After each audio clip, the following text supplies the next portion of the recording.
నేను జూసిన నేను జూసిన ఈ ఏరియాలో మెయిన్‌గా సిటీకి దగ్గరున్నటువంటి విలేజెస్ ఈ మధ్యలో సెంట్రల్ గవర్నమెంట్ ఇంట్రొడ్యూస్ చేసిన స్మార్ట్ సిటీ కాన్సెప్ట్‌కు అంటే కొన్ని విలేజెస్‌ను అవసరం లేకున్నా గానీ పాపులేషన్ హైక్ జేస్తే వాళ్ళకు స్మార్ట్ సిటీ హోదా ఫండ్స్ ఒస్తాయి. లేకపోతే కార్పొరేషన్ మహానగరాలు అయితాయి అనే ధోరణిలో గూడా కొన్ని విలేజెస్‌ను కలపడం.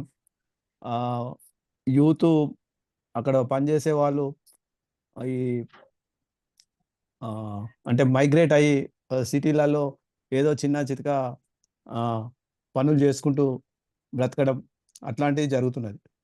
ఇవాళ మీరు చెప్పిన స్టడీ రిపోర్టు ప్రకారం యూత్‌ని డ్రైవ్ జేయాలంటే ఊర్లల్లో ఎక్కువ మటుకు పెన్షనర్స్ ఆసరా పథకాల కింద పెన్షన్ తీసుకునే వాళ్ళే ఎక్కువ మందున్నారు. ఇది ఫ్యాక్టు. రెండవది ఆహ్, ఏ కొద్ది మంది యువత ఉన్నా వాళ్ళు ఇంతకుముందు చెప్పినట్టు అట్లా డిసింటిగ్రేట్ అయ్యి వాళ్ళ దైనందిన జీవితంలో వాళ్ళ కుటుంబాన్ని నడిపేతందుకే పెళ్ళిళ్ళయి వాళ్ళ పోషణ కోసం చేస్తున్నారు. సామాజికంగా స్పృహ లేకుండా ఉన్నారు. ఇంకా కొద్ది మందిని ఏం జేస్తున్నారంటే ఆహ్, ఒకసారి ఎంపీ ఎలక్షన్స్, ఒకసారి ఎమ్మెల్యే ఎలక్షన్స్, ఒకసారి మా ము అంటే గ్రామ పంచాయతీ ఎన్నికలు, ఎంపీటీసీ, జెడ్పీటీసీ ఇట్లా వస్తున్న క్రమంలో వాటి ఆ దశలలో కొద్ది మందిని యూత్‌ను కార్యకర్తలుగా, మండల అధ్యక్షులుగా లేపోతే ఒక టీమ్స్‌గా తయారు జేసి వాళ్ళకు చిన్నగా రియల్ ఎస్టేట్‌దో అదో ఇదో వ్యాపకం అంటగట్టి లీడర్ల చుట్టూ స్కీమ్స్ రోడ్లేసే స్కీమ్‌లో లేకపోతే డ్రైన్‌లు కట్టించే స్కీమ్‌లో అట్లాంటి చిన్న చిన్న స్కీమ్‌ల కింద ఆహ్, పనులు చేయించుకుంటూ ఇస్తున్నారు. కానీ ఓవరాల్‌గా మన విలేజ్‌ను స్టడీ చేసి మనం ఏం చేయాలనే ఆహ్, ఆ సంకల్పం గాని, అది గాని విలేజెస్‌లో లేదు. పార్టీల పరంగా విడిపోయి ఆహ్, వాళ్ళకు వెన్నుదన్నుగా ఆహ్, నాయకులకు వెన్నుదన్నుగా నిలుస్తున్నారు. దానికి మన ఆర్గనైజేషన్ ఏ విధంగా అవేర్‌నెస్ క్యాంపెయిన్ తీసుకొస్తారనేది మనం చర్చించుకుంటే బాగుంటదనేది నా విజ్ఞప్తి. థాంక్ యూ వెరీ మచ్ అండి. థ్యాంక్ యూ అశోక్ బాబు గారు. చాలా మంచి సూచనలు చేశారు.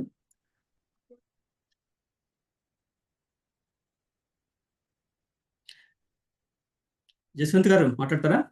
నేను జూసిన నేను జూసిన ఈ ఏరియాలో మెయిన్‌గా సిటీకి దగ్గరున్నటువంటి విలేజెస్ ఈ మధ్యలో ఆహ్, సెంట్రల్ గవర్నమెంట్ ఇంట్రొడ్యూస్ చేసిన స్మార్ట్ సిటీ కాన్సెప్ట్‌కు అంటే కొన్ని విలేజెస్‌ను అవసరం లేకున్నా గానీ పాపులేషన్ హైక్ జేస్తే వాళ్ళకు స్మార్ట్ సిటీ హోదా ఫండ్స్ ఒస్తాయి. లేకపోతే కార్పొరేషన్ మహానగరాలు అయితాయి అనే ధోరణిలో గూడా కొన్ని విలేజెస్‌ను కలపడం. ఆహ్, యూతు అక్కడ పనిజేసే వాళ్ళు ఈ అంటే మైగ్రేట్ అయ్యి సిటీలలో ఏదో చిన్న చితకా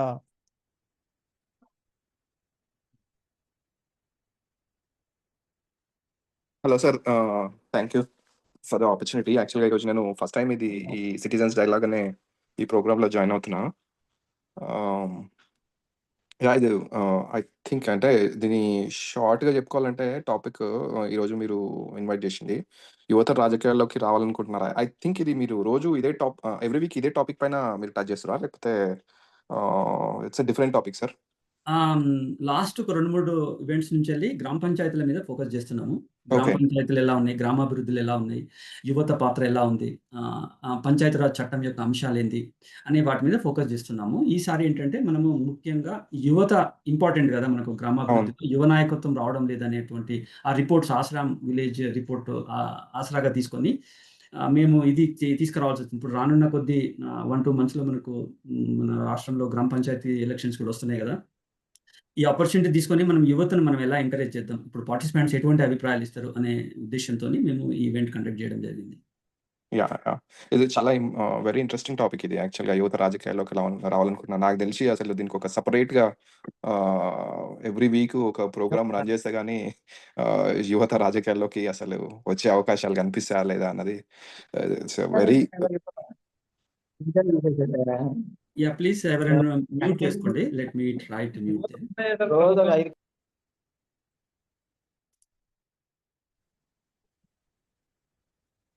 Yeah. Yeah please. Yeah, నాకు సో ముఖ్యంగా ఐ నో మీరు ఇది సబ్జెక్ట్ ఓపెన్ చేసే ముందు మీరు కొంచెం అది వినిపించింది యాక్చువల్గా ఇక్కడ హిమాచల్ ప్రదేశ్లో అన్నారు కదా మీరు అది. అవును. యా, అంటే దేశం మొత్తం కూడా నాకు తెలిసి పరిస్థితి అదే ఉంది. యువత రాజకీయాల్లోకి రాకపోవడానికి కారణం అంటే నా సెల్ఫ్గా నేను ఎక్స్ప్లోర్ చేసుకుంటే నేను రాజకీయాల్లోకి నేను ఎందుకు వెళ్ళలేదు. ఇప్పుడు మనము ఆ యువత స్టేజ్ నుంచి కొంచెం ముందుకు వచ్చినామని అనుకున్న వాళ్ళందరూ కూడా నేను ఎందుకు పోలేదు రాజకీయాల్లోకి అనుకొని ఎవరికి వాళ్ళు ప్రశ్నించుకుంటే సమాధానాలు దొరుకుతాయి. బేసిక్గా ప్రతి ఒక్కరి దగ్గర ఒక సమాధానం ఉంటుంది. యా, నన్ను అడిగితే నేను ఎందుకు పోలేదు రాజకీయాల్లోకి అంటే నాకు తెలిసినంత వరకు నాకెవ్వరు చెప్పలేదు అనే రీజన్ కన్నా నాకు స్కూల్లో ఆ ఎడ్యుకేషన్ దొరికిన ఉంటే బేసిక్గా మీరు మీ కరియర్ అనేది ఒక సబ్జెక్ట్ లేదు. ఎప్పుడు ఏ స్కూళ్ళల్లో కూడా మీ కరియర్ని మీరు ఎట్లా చూస్ చేసుకుంటారు అనేది ఐ థింక్ ఇక్కడ పిల్లలకి యూఎస్లో వీళ్ళకి టీచ్ చేస్తారేమో. వాళ్ళ కరియర్ని అంటే వాళ్ళు చూస్ చేసుకోవాల్సిన స్టడీ వాళ్ళకి చెప్పే చదువే అట్లా ఉంటుంది. బేసిక్గా వాళ్ళకు యాక్టివిటీ బేస్డ్ లెర్నింగ్ అంటారు. బేసిక్గా యాక్టివిటీ బేస్డ్ లెర్నింగ్ ఏం చేస్తుంది అంటే బేసిక్గా వాళ్ళ ఇంట్రెస్ట్ని దేంట్లో ఉన్నది అనే విధంగా పిల్లల మైండ్ సెట్ని మారుస్తుంది. ఓకే, నాకు ఈ క్రియేటివిటీ నాకు ఇష్టము అని చెప్పేసి వాళ్ళు ఒక ఇంట్రెస్ట్ అనేది ఒకటి క్రియేట్ చేసుకుంటారు అన్నది నా అభిప్రాయం. అయితే ఇప్పుడు అది సెల్ఫ్ ఎక్స్‌ప్లోరేషన్‌కి మాత్రం సహాయపడుతది బేసిక్‌గా. హెల్ప్ చేస్తది. అయితే ఒక సిస్టమాటిక్ వేలో మీరు సో యువతని రాజకీయాలు ఇప్పుడున్న పరిస్థితులలో మనము ఎట్లా తీసుకురావాలి అన్నది I think that is a bigger question. Rather than you know a ఏది జరగలేదు అనే దాని మీద ఫోకస్ చేసేదానికంటే ఎట్లా చేస్తే బాగుంటది అనే దాని మీద ఫోకస్ చేస్తే మనకు సమాధానాలు దొరుకుతాయి. అండ్ సో ఇప్పుడు ఇది సిటిజన్స్ డైలాగ్ ఎట్లాగో ఈ టాపిక్ తీసుకుంది కాబట్టి వీళ్ళని రాజకీయాల వైపు ఒక సపరేట్ ప్రోగ్రాము డిజైన్ చేసి బేసిక్గా అంటే వాళ్ళకి మనమే ఆలోచించుకుంటే ఎట్లా తీసుకురావాలి పిల్లల్ని అంటే యువతని రాజకీయాలు వాళ్ళకు ప్రతి ఒక్కరికి ఇవాళ రేపు క్వశ్చన్స్ చాలా ఎక్కువైపోయినాయి. అంటే వాళ్ళు ఏం చేయాలి? Maybe this is a good questions to the youth. I don't no ఎంతమంది యూత్ ఈ మీటింగ్లో జాయిన్ అయ్యారో తెలియదు నాకు. వాళ్ళందరినీ ఒక దగ్గర మనం చేర్చి మనం వాళ్ళతో పాటు కూడా ఒక సెషన్ కండక్ట్ చేసి వాళ్ళ ఒపీనియన్ తీసుకొని బేసిక్గా ఎక్కడైనా ఎవరైనా ఎందుకు జాయిన్ అవుతారంటే అరే ఈ టీంతో నేను పనిచేస్తుంటే నాకు ఒక మంచి ఎక్స్పీరియన్స్ వస్తుంది. ఒక మంచి ఆ ఫీలింగ్ క్రియేట్ చేయాలి మనం పిల్లలకి, ఎవరికైనా యువతకి. వాళ్ళు సో దట్ ఏమవుతుందంటే మీరు దాంట్లో ఒక 4 టర్మ్స్ చెప్పింది కదా, engage, ensure, empower and those are very key terms. First మనం ఎంగేజ్ చేయాలి ఎవరినైనా కూడా. ఎంగేజ్ చేసి వాళ్ళకి ఇంకోటి ఏదో ఉంది సార్, 4 ఈజ్ ఉన్నాయి మీరు ప్రజెంట్ చేసిన దాంట్లో. Enable. Yeah, first thing I think first thing is enable or engage. I don't know, but engage, enable, ensure and empower. These are the things that we need to focus and bring the youth. మనం maybe కాలేజ్లోకి this is a programme. I mean this is a very centre. మీ initiative ఏదైతే ఉందో, నేను I don't know how many people you know me, but I'm Aam Aadmi Party affiliate. అయితే Aam Aadmi party ఈ మధ్యలోనే వాళ్ళు అసోసియేషన్ ఫర్ ఏఎస్ఏపి అని చెప్పేసి యూత్ వింగ్ చిల్డ్రన్ అనేది స్టూడెంట్ యూనియన్, ఆమ్ ఆద్మీ పార్టీ యొక్క స్టూడెంట్ యూనియన్ అది. Association for alternative politics. ఎస్ తోటేది ఉంది. Association of students for alternative politics అనేది ఒక కొత్తగా ఇంతకుముందు వాళ్ళు CYSS అంటుండే, ఛాత్ర యువ సంఘర్ష్ సమితి అని చెప్పేసి అంటుండే. ఇప్పుడు దాన్ని ASAP అని చేసిండ్రు. దానిపైన అంటే వీళ్ళు మెయిన్లీ స్టూడెంట్స్ని రాజకీయాల్లోకి ఎట్లా వాళ్ళని ఎంగేజ్ చేయాలి. మీరు చెప్పిన ఈ టర్మ్స్ ఏవైతే ఉన్నాయో వాళ్ళు they are actually truly engaging them and enabling them. అట్లనే మనం కూడా బేసిక్గా ఒక ఈ వాళ్ళు ఎక్కడ యూత్ ఎక్కడ ఉంటుంది మనకు, ఆ ప్లేసెస్ని మనము వాళ్ళకి ఎనేబుల్ చేసుకుంటే, ఎస్పెషల్లీ నాకు తెలిసి most of the people are suffering with jobs. అయితే ఆ జాబ్ సర్చ్ చేసే వాళ్ళని కూడా మనం టార్గెట్ చేయొచ్చు. మీరు జాబ్ వాళ్ళకు కూడా మనము ఒక ఆసరాలాగా ఉండొచ్చు మనం. అయితే మేబీ ఇట్లాంటి ఈవెంట్స్ మన ఈ సెంటర్ నుంచి మనం అక్కడ కూడా ఒకటి టేబుల్ వేసుకొని, ఎక్కడైతే జాబ్ ఫెయిర్స్ అవి ఇవి జరుగుతాయి కదా మనకు, ఆ జాబ్ ఫెయిర్స్లలో కూడా వెళ్ళి మనము ఇట్లాంటిది ఒక ఈవెంట్ కండక్ట్ చేసి అక్కడ నుంచి కూడా మనం యూత్ని తీసుకొని రావచ్చు. అండ్ మోస్ట్ ఇంపార్టెంట్లీ మనము ఎప్పుడైతే ఆ 4 E's మనం ఎనేబుల్ చేసినామంటే it's like we are the true we are success అని చెప్పి చెప్తాను నేనైతే. That is what I have for now sir. Thank you Jaswanth. మంచి సూచన చేశారు. We need to do in that way. Definitely we have to do. ఇంకెవరైనా మాట్లాడతారా ప్లీజ్? ఈ సబ్జెక్ట్ మీదనే మాట్లాడండి. ఇప్పుడు రానున్న గ్రామ పంచాయతీ ఎలక్షన్స్లో మనం ఎలా యువతను పట్టుకురావచ్చు.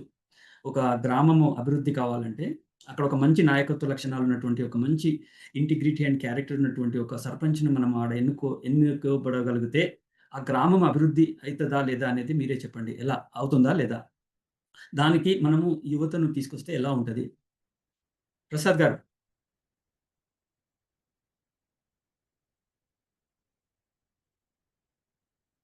హలో. ప్రసాద్ గారు చెప్పండి. నమస్తే. జస్ట్ నేను విందాం అనుకుంటున్నా సార్ అంతే. ఓకే. జస్ట్ అందరి ఒపీనియన్స్ విందాం అనుకుంటున్నా. ఛాన్స్ ఇవ్వండి వాళ్ళకు. ఓకే. వినబడుతుందా సార్? వినబడుతుంది. మీ గురించి ఒక 5 సెకండ్స్ ఇంట్రడ్యూస్ చేసుకొని మీరు మాట్లాడండి. Okay sir. సార్ ఇక్కడ వచ్చేసి నిర్మల్ డిస్ట్రిక్ట్ మాది. మండలంకి వచ్చేసి తానూరు, విలేజ్ కోలూరు సార్.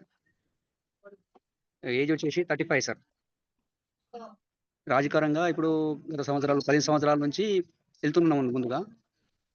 ఇప్పుడు కాబోయే సర్పంచ్ కానీ పోటీ చేద్దాం అనుకుంటున్నాం సార్. మీ ఒపీనియన్ తెలుసుకుందామని ఒకసారి లైన్లో వచ్చినాం సార్. Okay, nice. చెప్పండి, మీ అభిప్రాయాలు చెప్పండి. ఇప్పుడు యువత రాజకీయాల్లోకి రావడం లేదనేది మనకు స్టడీ రిపోర్ట్లు చెప్తాయి. యువత రావాల్సినటువంటి ఆవశ్యకత ఉందా? యువ నాయకత్వం మన గ్రామాభివృద్ధిలో కావాలా రియల్గా? మీరేమనుకుంటున్నారో మీ అభిప్రాయాలు చెప్పండి. దీనికి ఎలా మనం యువతను రాజకీయాల్లోకి పట్టుకురావచ్చు? వాళ్ళు ఇప్పుడు నాయకత్వ లక్షణాలను, మన గ్రామాలను అభివృద్ధి చేసుకోవడానికి వాళ్ళు నాయకత్వ లక్షణాలను ఎట్లా మనం పెంపొందించాలి అనే విషయం మీద మీరు మీ ఆలోచనలు చెప్పండి. హలో, చెప్పండి. వినబడుతుంది, చెప్పండి. వినబడుతుంది సార్.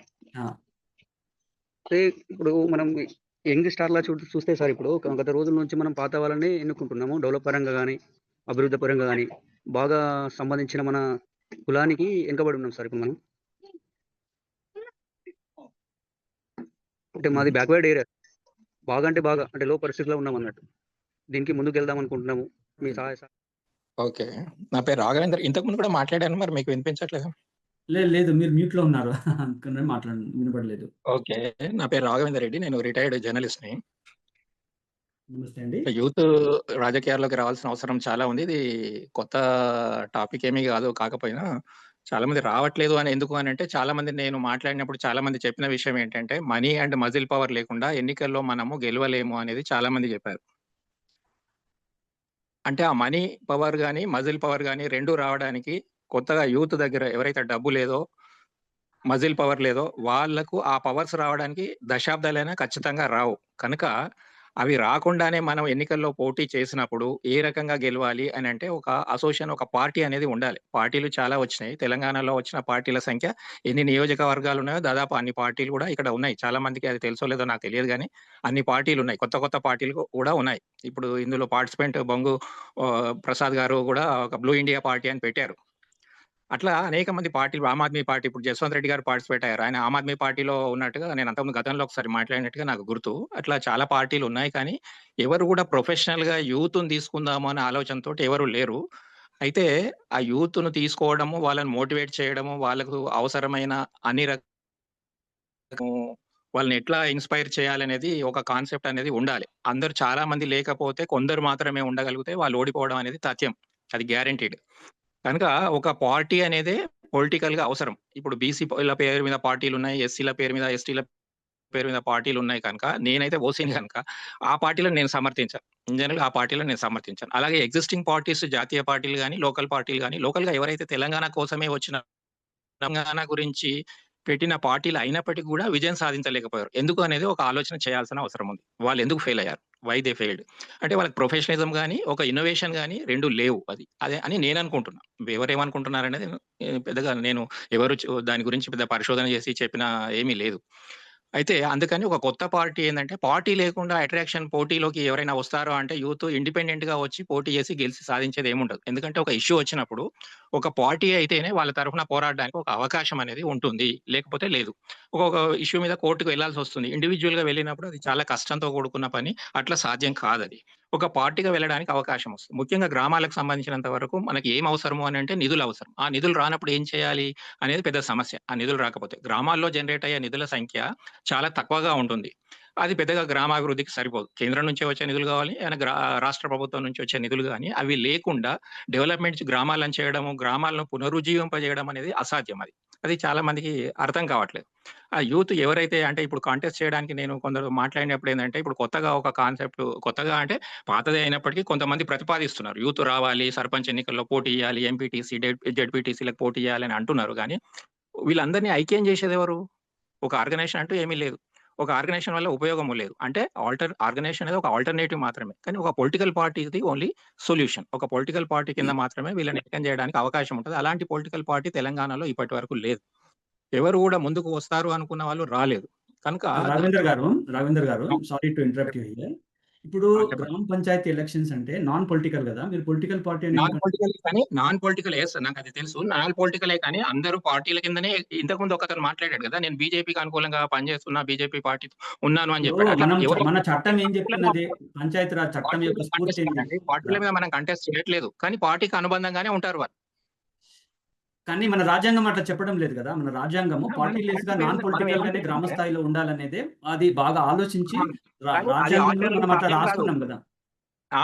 అది మనం 1,00,000 రాసుకుంటాం. 1,00,000 చట్టాలుంటాయి. దాన్ని వయలేట్ చేసేది కూడా ఎవరైతే వయలేట్ చేస్తారో, ఎవరు చట్టాలు రాస్తారో వాళ్ళే ఫస్ట్ వయలేటర్స్. అది తెలుసుకోవాలి. చాలా మంది మేధావులు కూడా అది తెలుసుకోవట్లేదు. దాన్ని అంగీకరించట్లేదు. అంగీకరించాలి దాన్ని. చట్టాలు ఎవరైతే చేస్తారో ఫస్ట్ వయలేటర్స్ వాళ్ళే అవుతారు. ఇప్పుడు ఆర్టీఐ యాక్ట్ ఉందండి. ఎవరు ఫస్ట్ వయలేటర్స్? గవర్నమెంటే ఫస్ట్ వయలేటర్. దానిలో ఏవో రకరకాలైన అమెండ్మెంట్స్ చేస్తామంటది. వాళ్ళే వయలేట్ చేస్తారు. వాళ్ళే ఆఫీసర్స్‌ని అపాయింట్‌మెంట్ చేయరు. పబ్లిక్ ఇన్ఫర్మేషన్ ఆఫీసర్స్ అంటే వాళ్ళు వయలేటర్సా? మనం వయలేటర్సా? వాళ్ళే కదా! కమిషనర్స్ పెట్టలేదండి తెలంగాణ టీఆర్ఎస్ గవర్నమెంట్. ఎందుకు పెట్టలేదు కమిషనర్స్‌ని? ఇన్ఫర్మేషన్ కమిషన్ అంటే వాళ్ళు వయలేటర్స్ కాదా? వాళ్ళే వయలేట్ చేస్తారు. చట్టాలు చేసే వాళ్ళే వయలేట్ చేస్తారు. అది తెలుసుకోవాలి. అది సరే మేధావి వర్గం ఇప్పుడు తెలుసుకోవాలి. ఏం పట్టుకున్న చేద్దామంటారు కార్య మరి? ఇప్పుడు మన టాపిక్ ఏందంటే యువతను రాజకీయాల్లోకి తీసుకురావాలి. చట్టం ప్రకారము పంచాయతీరాజ్ చట్టం ప్రకారం గ్రామ స్థాయిలో నాన్ పొలిటికల్‌గా ఎలక్షన్ జరగాలి. ఒక మంచి నాయకత్వము సర్పంచ్‌గా అక్కడ ఏర్పడితే ఆ గ్రామం అభివృద్ధి అయితదని చాలా మంది విశ్వాసము. ఆ విశ్వాసాన్ని మీరు నాన్ నమ్ముతారా? నేను మీ పాయింట్ నాకు అర్థమైందండి. అది నాకు తెలిసే నేను మాట్లాడుతున్నాను. ఏంటి అనంటే మీరు నాన్ పొలిటికల్ అనేది ఎప్పుడూ ఉండదు. That is wrong concept. Non political is just అది ఉటోపియా. అది ఉత్తగా అనుకోవడమే తప్ప ఇప్పుడు ఎన్నికైన ప్రతి సర్పంచ్ ఏదో ఒక పార్టీకి అనుబంధంగా పనిచేస్తూ ఉంటాడు గదా! అవునా కాదా? అయితే మన దేశంలో 2, 3 వేల పార్టీలున్నాయి గదా! మరి ఎందుకు వీళ్ళు పని చేయలేకపోయిండ్రు ఈ 3,000 పార్టీలు? ఎందుకు అదే చెప్తున్నాను. అందుకే చెప్తున్నా. నాయకత్వాన్ని ఎందుకు వీళ్ళని తీసుకురాలేకపోయినాయి? What are the reasons for అదే దట్? చెప్తున్నాను సార్. అదే చెప్తున్నాను. ఎందుకంటే యునైటెడ్‌గా వీళ్ళు ఏ పార్టీ కూడా వీళ్ళు పార్టీ ఇప్పుడు బీఆర్ఎస్ పార్టీ గెలిసింది. వాళ్ళకి అనుకూలమైన వాళ్ళ సర్పంచ్‌లో వాళ్ళ పార్టీ తరఫున పోటీ చేయకపోయినా బీఆర్ఎస్‌కి అనుకూలం మేము అని, తర్వాత కాంగ్రెస్ వచ్చినప్పుడు కాంగ్రెస్‌కి అనుకూలంగా ఉన్న వాళ్ళే గదా! సర్పంచ్‌లందరూ మెజారిటీ వాళ్ళే గదా! మోర్ థాన్ 50%, 60%, 70, 80, 90% ఆ పర్సెంటేజ్ ఎంత అనేది అనవసరం గాని, ఎంత వాళ్ళే గదా ఉన్నారు. ఇప్పుడు లాస్ట్ టైమ్ బీఆర్ఎస్ గవర్నమెంట్‌లో ఉన్న వాళ్ళంతా బీఆర్ఎస్‌కి అనుకూలంగా ఉన్న వాళ్ళే మెజారిటీ. కానీ వాళ్ళకి ఫండ్స్ రాలేదు. మేము అప్పులు చేశాము. మేమంతా నష్టపోయామని ఆత్మహత్యలు చేసుకున్న వాళ్ళు కూడా ఉన్నారు గదా! మరి దీనికి సొల్యూషన్ ఏందంటారు మీరు? So what is the solution? Solution is the party. అదే చెప్తున్నా. అల్టిమేట్ గా for all the solutions, not only this issue, so many issues are there, hundreds thousands of issues are there. అన్నిటికీ పార్టీ అనే కానీ ఆ party ఎలా ఉండాలి అనేది పెద్ద సమస్య. ఆ పార్టీ ఎలా ఉండాలి, ఎవరితో ఏర్పడాలి అనేది, అంటే మంచి మనుషులతో ఏర్పడాలి అనేది నా ప్రతిపాదన. నేను 2.5 years బ్యాకే దీని గురించి ప్రయత్నం చేశాను. ప్రయత్నం చేస్తే చాలా మంది చెప్పింది ఏంటంటే, చాలా మంది కంక్లూజన్ ఏంటంటే, మనీ పవర్, మజిల్ పవర్ లేకుండా ఎన్నికల్లో మనం ఎట్లా పోటీ చేస్తామని నన్ను క్వశ్చన్ చేశారు చాలా మంది. దానికి నేను ఆన్సర్స్ ఇచ్చాను. అట్లా మనీ పవర్, మజిల్ పవర్ మీకు జన్మలో రాదండి. మీకు ఇంకో దశాబ్దం అయినా రాదు, 2 దశాబ్దాలైనా రాదు. ఎక్కడి నుంచి వస్తుంది మీకు? ఎట్లొస్తుంది? ఇంపాసిబుల్ అది. కనుక ఓకే. మంచి థాంక్ యూ. వాళ్ళని ఏకం చేయడం అనేది ఒక లక్ష్యం పెట్టుకోవాలి. మంచి వాళ్ళందరినీ ఇప్పుడు సర్పంచ్‌గా పోటీ చేసేటోళ్ళు యూత్ రమ్మంటున్నాము. వాళ్ళు మంచి వాళ్ళా కాదా అనేది ఒక క్రైటీరియాగా ఉండాలి. వాళ్ళందరినీ ఏకం చేసేందుకు ఒక పార్టీ ఉండాలి. పార్టీ కాదనుకోండి మీ దృష్టిలో ఒక ఆర్గనైజేషన్ ఉండాలి. ఎందుకంటే వాళ్ళకి ఒక సమస్య వచ్చినప్పుడు నిధులు రాలేదు. ఎవడు ఫైట్ చేస్తాడండి? అందరి తరఫున. అందరూ కలిసి విడివిడిగా కేసులు ఫైల్ చేస్తే ఏమవుతది? అందరూ కలిసికట్టుగా ఒక ఆర్గనైజేషన్ అనేది కేసు ఫైల్ చేయడం అనేది ఈజీ అవుతది. వాళ్ళకు లీగల్ నాలెడ్జ్ ఎంతుంటుంది సర్పంచ్‌లకి, ఎంపీటీసీలకి, అసలు ఎంపీటీసీ, జెడ్పీటీసీలు అనేది నాకైతే అది అర్థమే కాలే. వాళ్ళు ఏం చేస్తారు? వాళ్ళకి పవర్స్ ఏంది? వాళ్ళకి బాధ్యతలేంది? అనేది క్లియర్ కట్‌గా ఉందా? వాళ్ళకేమైనా అట్లా ఉంటదా? యాహ్! రాఘవేంద్ర అదంతా గారు ఉండదు. మంచి సూచన చేశారు. చెప్తారా? మీ సెల్ నంబర్ చెప్తారా? ఆ! 98 ఆహా! 4849 ఆహా! 2877. Okay sir. సో మీ సూచనలను మేము నోట్ చేసుకున్నాం సార్. మా టీమ్ రీచ్ అయ్యే ప్రయత్నం చేసేస్తది మీకు. ఇంకెవరైనా మాట్లాడతారా? ఓకే.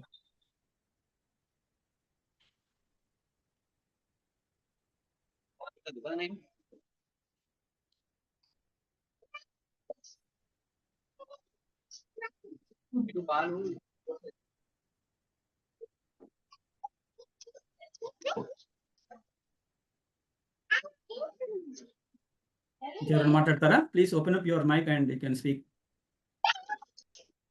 ప్రొఫెసర్ స్వామిదాస్ గారు.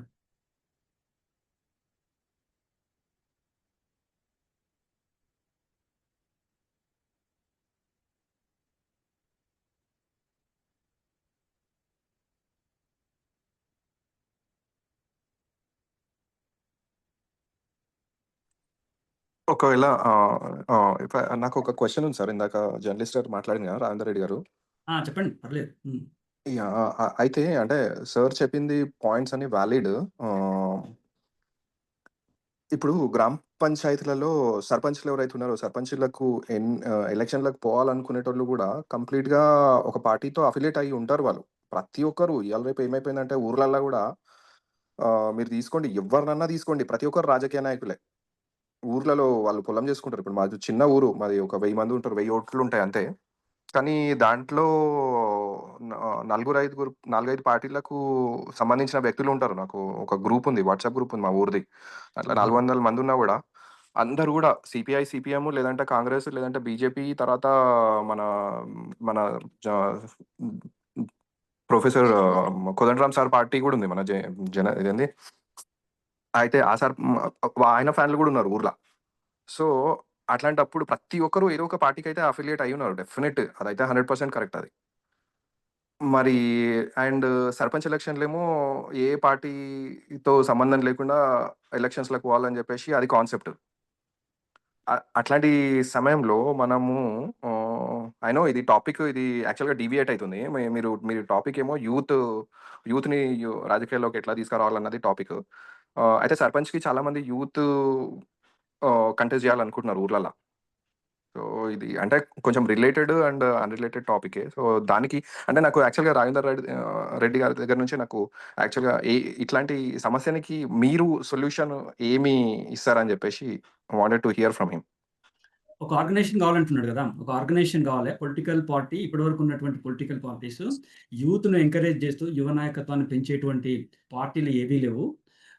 వాళ్ళకు అవసరాలకు అనుగుణంగా వాళ్ళకు హై లెవెల్‌లో ఎమ్మెల్యే, ఎంపీ అటువంటి ఎలక్షన్స్‌కు అనుగుణంగా వాళ్ళు చేసుకుంటున్నారు తప్ప యూత్‌ను ఒక మంచి యూత్‌ను అంటే ఏమన్నా క్యాడర్ కూడా మంచి యూత్ అంటే ఇంటిగ్రిటీ, ఒక మంచి అభిప్రాయాలు, నేను గ్రామాన్ని డెవలప్ చేయాలనేటువంటి ఒక చిత్తశుద్ధి ఉన్నటువంటి నాయకత్వాన్ని ప్రోత్సహించేటువంటి ఏ పార్టీ గూడా లేదు అనేది తన వ్యక్తపరిచిండు. దానికేంటంటే ఒక పార్టీ ఒక పార్టీ విలువలతో ఉన్నటువంటి ఒక పార్టీ రావాలి. ఒకవేళ పార్టీ రాకున్నా గాని ఒక ఆర్గనైజేషన్ అన్నా, ఒక అసోసియేషన్ లాంటిదన్నా ఉండాలి అనేది రాఘవేందర్ గారు సూచించారన్నట్టు. So, okay. అట్లా. అయితే బాల్ మీ కోర్ట్‌లోనే ఉంది. సో, ఒక పార్టీ అయితే ఆర్గనైజేషన్ తీసుకెళ్ళాలంటే ఇక మీరే. అది. Okay sir. థ్యాంక్స్. సో, ఇంకా ఇప్పుడు మనందరము ఒక కామన్ పాయింట్‌కైతే వచ్చినాం. ఒక మంచి నాయకత్వము, ఒక డెవలప్‌మెంట్, ఒక గ్రామాన్ని డెవలప్ చేసేటువంటి నాయకత్వ లక్షణాలు కలిగినటువంటి, చిత్తశుద్ధి కలిగినటువంటి ఒక గ్రామ సర్పంచ్‌గా అక్కడ బాడీ ఎన్నుకోబడితే, ఆ గ్రామం డెవలప్ అయితదనేది అందరూ మనం విశ్వసిస్తాం. దీంట్లో మీకేమైనా భేదాభిప్రాయాలున్నాయా?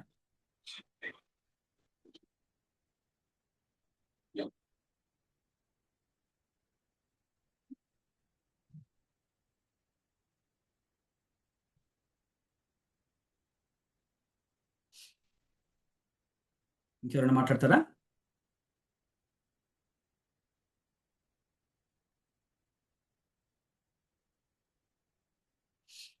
విష్ణు గారు, thank you sir for joining. మాట్లాడతారా మీరు? గుడ్ ఈవినింగ్ సార్, అందరికి గుడ్ ఈవినింగ్. ఇప్పుడే జాయిన్ అయినాను, నాకు కాన్సెప్ట్ సరిగ్గా అర్థం కాదు సార్. అది మన ఈవెంట్ యొక్క ఈ ఉద్దేశం ఏంటంటే, యువత రాజకీయాల్లోకి రావాలనుకుంటున్నారా? యువ నాయకత్వంలో మీ గ్రామాన్ని మార్చాలనుకుంటున్నారా?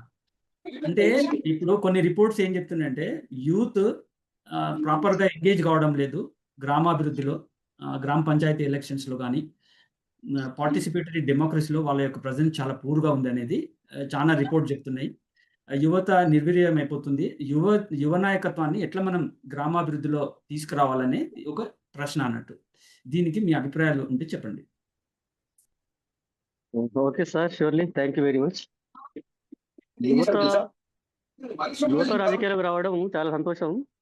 కానీ వాళ్ళు చాలా వరకు ఉన్నటువంటి యువత they are searching for jobs and settling in towns and cities.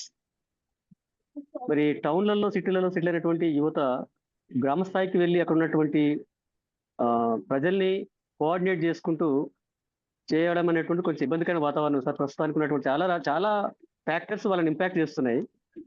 చేయాలని ఉన్నటువంటి ఉత్సాహవంతమైన యువకులు కూడా చేయలేకపోతున్నారు. వాళ్ళ యొక్క వ్యాపక అవగేషన్స్ వేరే ఉన్నాయి. వాళ్ళు సరైనటువంటి పనులు చేయలేకపోతున్నారు రాజకీయాల్లో. ఎంత చేద్దాం అనుకున్నా కూడా వాళ్ళ వెనకాల ఉన్నటువంటి కొన్ని కొంత వాతావరణం వాళ్ళకు ఇబ్బందికరంగా ఉండి ఎవరో ఒక 1%, 2% చేయగలుగుతున్నారు. కానీ చాలా వరకు అయితే మరి యువత they are deeply engage in searching for jobs.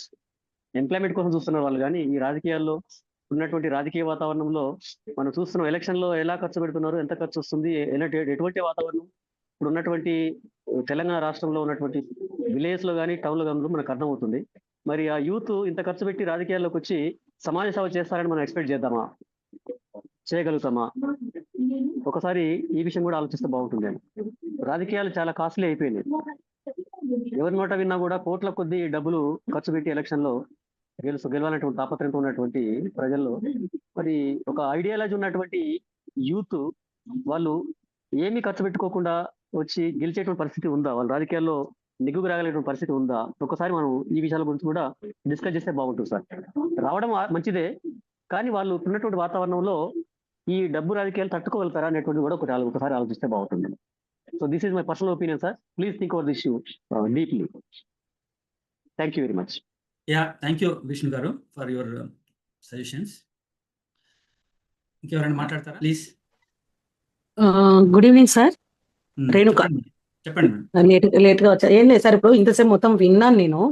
అయితే ఇప్పుడు ఒకటేమో అదొక సంపాదన కోసమే రాజకీయాల్లోకి వస్తున్నారని, డబ్బు లేకపోతే రాజకీయాల్లో గెలవడము, నెగ్గడము, నిలబడడం కష్టం అనేది మొత్తంగా కొంత అర్థమైంది. అయితే మనం దీనికి ప్రత్యామ్నాయ మార్గం ఇంకేదైనా చూడగలుగుతామా అందరం కలిసి? అంటే అటు డబ్బు లేకపోయినా రాజకీయంగా ఆ గ్రామంలో ఒక యువతను నిలబెట్టి వాళ్ళను ఏ విధంగా మనము డబ్బు లేకుండా తీసుకొచ్చి గెలిపించి నిలబెట్టగలుగుతాము అనేది, దానికి ఇంకేమైనా ప్రత్యామ్నాయం ఏమన్నా ఎవరికైనా ఐడియా వస్తే. ఇప్పుడు ఇదంతా చాలా మేధావులందరూ కూడా అనుభవం ఉన్న వాళ్ళు మాట్లాడారు. అందరూ ప్రత్యామ్నాయం ఏంది అనేది మనం పెట్టుకోవాలి. కరెక్ట్ మేడం, మంచి ప్రశ్న వేశారు. అయితే ఇప్పుడు ఈ పార్టిసిపెంట్స్ ఎవరంటే, ఈ పార్టిసిపెంట్స్ అందరూ కూడా ఈ ప్రశ్నలు వేసుకొని దీనికి ప్రత్యామ్నాయం ఎట్లా, ఇప్పుడు విష్ణు గారు అన్నారు, అలాగే రాఘవేందర్ సార్ అన్నాడు, మజిల్ పవర్, మనీ పవర్, ఇవి లేకుండా ఇప్పుడు మన రాజ్యాంగం ఏమో ఫ్రీ అండ్ ఫెయిర్ ఎలక్షన్స్ అంటది. కానీ మనం పాలిటిక్స్ అన్ని ఒక డిఫరెంట్ కోణంలో వెళ్ళిపోతున్నాయి. దాన్ని ఛాలెంజ్ చేస్తూ వెళ్ళిపోయినాయి మనం ప్రత్యామ్నాయం వెళ్ళిపోయినాయి ఎలా ఆల్రెడీ. చేయాలనేది మీరు సూచించవలసినటువంటి ఒక మార్గాలు సూచించాల్సినటువంటి అవసరం ఉంది. ఆ దిశగా మనం డిస్కషన్ నడవాలనేదే ఈ యొక్క ఈవెంట్ యొక్క ముఖ్య ఉద్దేశం. తినలే యువతను మనము వేరే వాటికి కాకుండా ఒక మంచి యువతలో ఒక మంచి నాయకత్వాన్ని సేవా దృక్పథను తీసుకొచ్చి బాధ్యతను సేవా ఆ, దృక్పథను తీసుకురావాలి. అది మనీ లేకుండా. అవును, అటువంటి చేయడానికి మనం అందరము ఏమి చేయొచ్చు అనేది ఈ ఛాలెంజ్ మన అందరికి ఇది. అవును. ఇక్కడ పార్టిసిపెంట్స్ అయినటువంటి అందరికి కూడా మనకి ఛాలెంజ్ చేస్తున్నాం మేము జస్టిస్ మూవ్మెంట్ ఆఫ్ ఇండియా తరఫున.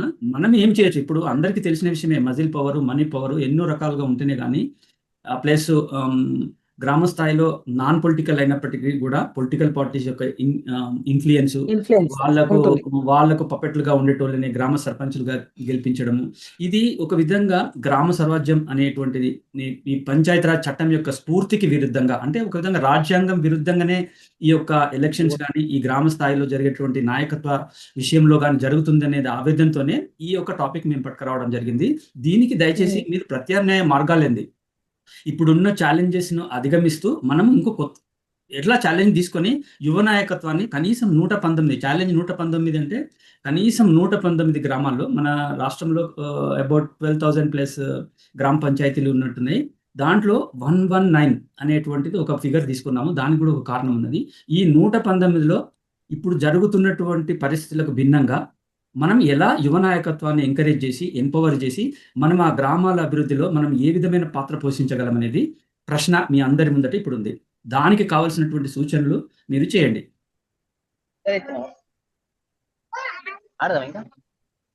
అందరం కొంత సమయం తీసుకొని వారికి ఉన్న అనుభవాలను బట్టి అందరూ సూచనలు చేస్తే బాగుంటది. ఇమీడియట్ గానా లేదా కొంత సమయం తీసుకున్నా అని.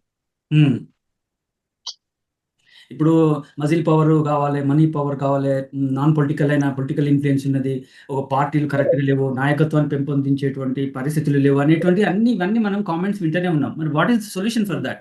వి need to come up with a solution, right? అందుకనే మీ అందరిని ఇన్వైట్ చేయడం జరిగింది, దీనికి ఈ ప్రశ్నల్లో మీకు భాగస్వామ్యం చేయడం జరిగింది. సార్ ప్రొఫెసర్ స్వామిదాస్ గారు మీరేం చెప్తారా? ఇందాక మన రాఘవేంద్ర రెడ్డి ఆగినట్టు యశ్వంత్ రెడ్డి ఆగినట్టు యువత అనేటవాళ్ళు మెయిన్ పొలిటికల్ పార్టీస్ లో వాళ్ళు బందీగా ఉన్నారు. ఒక రకంగా చెప్పాలంటే యువత పార్టిసిపేషన్ అయితే ఫిల్ఫిల్గా ఉన్నది. కాకపోతే అంటే వాళ్ళు మనం ఇంతకుముందు మన మీటింగ్ లో మాట్లాడుతున్నట్టు కింద నుంచి పైకి పోకుండా పై నుంచి రెస్పాన్స్ చేసుకోవడం, వాళ్ళు దాన్ని బెనిఫిట్ చేస్తున్నారు. మనం ఏంటంటే ఈ 73-74 రాజ్యాంగ సవరణ ఏదైతే ఉన్నదో దాని development model, alternative development model చూపెట్టి ఇది యాక్చువల్గా జరగాల్సింది. ఇప్పుడు ఇది జరుగుతుంది కానీ ఫండ్స్ అన్నీ వస్తున్నాయి, అది మీకు వాళ్ళు మిస్యూటిలైజ్ అవుతుంది, అంటే వేరే డైవర్షన్ జరుగుతుంది.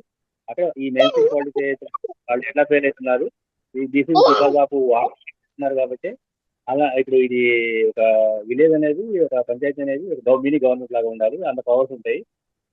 అది ఆ మోడల్ మనం కరెక్ట్గా మనం చేయగలిగితే అది చూపెట్టి కొంతమంది నిజాయితీ ఉన్న ఇప్పుడు మనకున్న కాంట్రాక్ట్లో తెలిసిన వాళ్ళ ద్వారా కొంతమంది మనం అట్లా ఐడెంటిఫై చేసి గెలిచినా గెలవకుండా కూడా డబ్బులు పెట్టకుండా మనం వాళ్ళ క్రెడిబిలిటీ ఏదైతే ఉన్నాయో వాళ్ళని పెట్టుకొని మనకి వాళ్ళ యాస్పిరేషన్స్ ఉన్నాయి, ఎవరైతే ఇలాంటి యాస్పిరేషన్స్ ఉంటాయో వాళ్ళని ఐడెంటిఫై చేసి మనకి మీరు అన్నట్లు ఒక ప్రతి కాన్స్టిట్యూన్సీలో ఒక విలేజ్ టార్గెట్ పెట్టుకొని మన మోడల్ ఇలా ఉంటుందని చేయాల్సిన అవసరం అయితే ఉంటుంది. మనం ఆల్టర్నేటివ్ డబ్బులు కానీ మిగతా అన్ని రకాల ఇవన్నీ ఉన్నాయి. కానీ యువత మొత్తం ఏంటంటే ఏరే అవకాశాలు లేదు కాబట్టి ఉన్నోళ్ళు ఆ పార్టీలోనే ఈ పార్టీలోనే ఉంటున్నారు. వాళ్ళని ఐడెంటిఫై చేసి ఇంకా మనం ఎడ్యుకేట్ చేసుకొని ఒక దిశని చూపెట్టగలిగితే మంచిగా ఉంటుంది.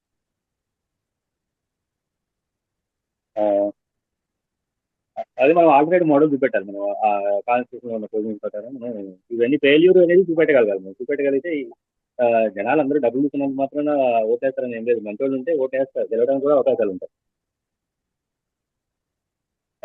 అది పరిస్థితి. అందుకని కొంచెం మేడం అన్నట్లు మనం ఇంకా 2 రౌండ్లో చర్చించగలిగితే ఈ లోపలనే ఐడెంటిఫై చేయగలిగితే మన కాంటాక్ట్ ఎక్కడ అనేది ఎక్కడ ఆల్రెడీ ఇంతకు ముందు సార్ చెప్పారు బీజేపీలో పనిచేస్తున్నారు, అక్కడ ఎక్కడ ఎందుకు ఫెయిల్ అవుతుంది అనేది ఐడెంటిఫై చేసి అలాంటివి చెప్పగలిగితే మనం యూత్ మనం అట్రాక్ట్ చేస్తూ యూత్ కమిటెడ్ యూత్ అయితే మనం ఉంటుందానికి ముందు తీసుకోవడానికి అవకాశం. Vote Ramesh. Thank you sir. మంచి సూచనలు చేశారు. ఇప్పుడు ఉన్నటువంటి పరిస్థితులకు అనుగుణంగా ఛాలెంజ్ చేస్తూ ఒక నూతనంగా మనం చేయాల్సిన అవసరం ఉంది అనేటువంటి సూచన చాలా బాగుంది sir. Definitely we have to try on that aspect. ఇంకెవరైనా మాట్లాడతారా?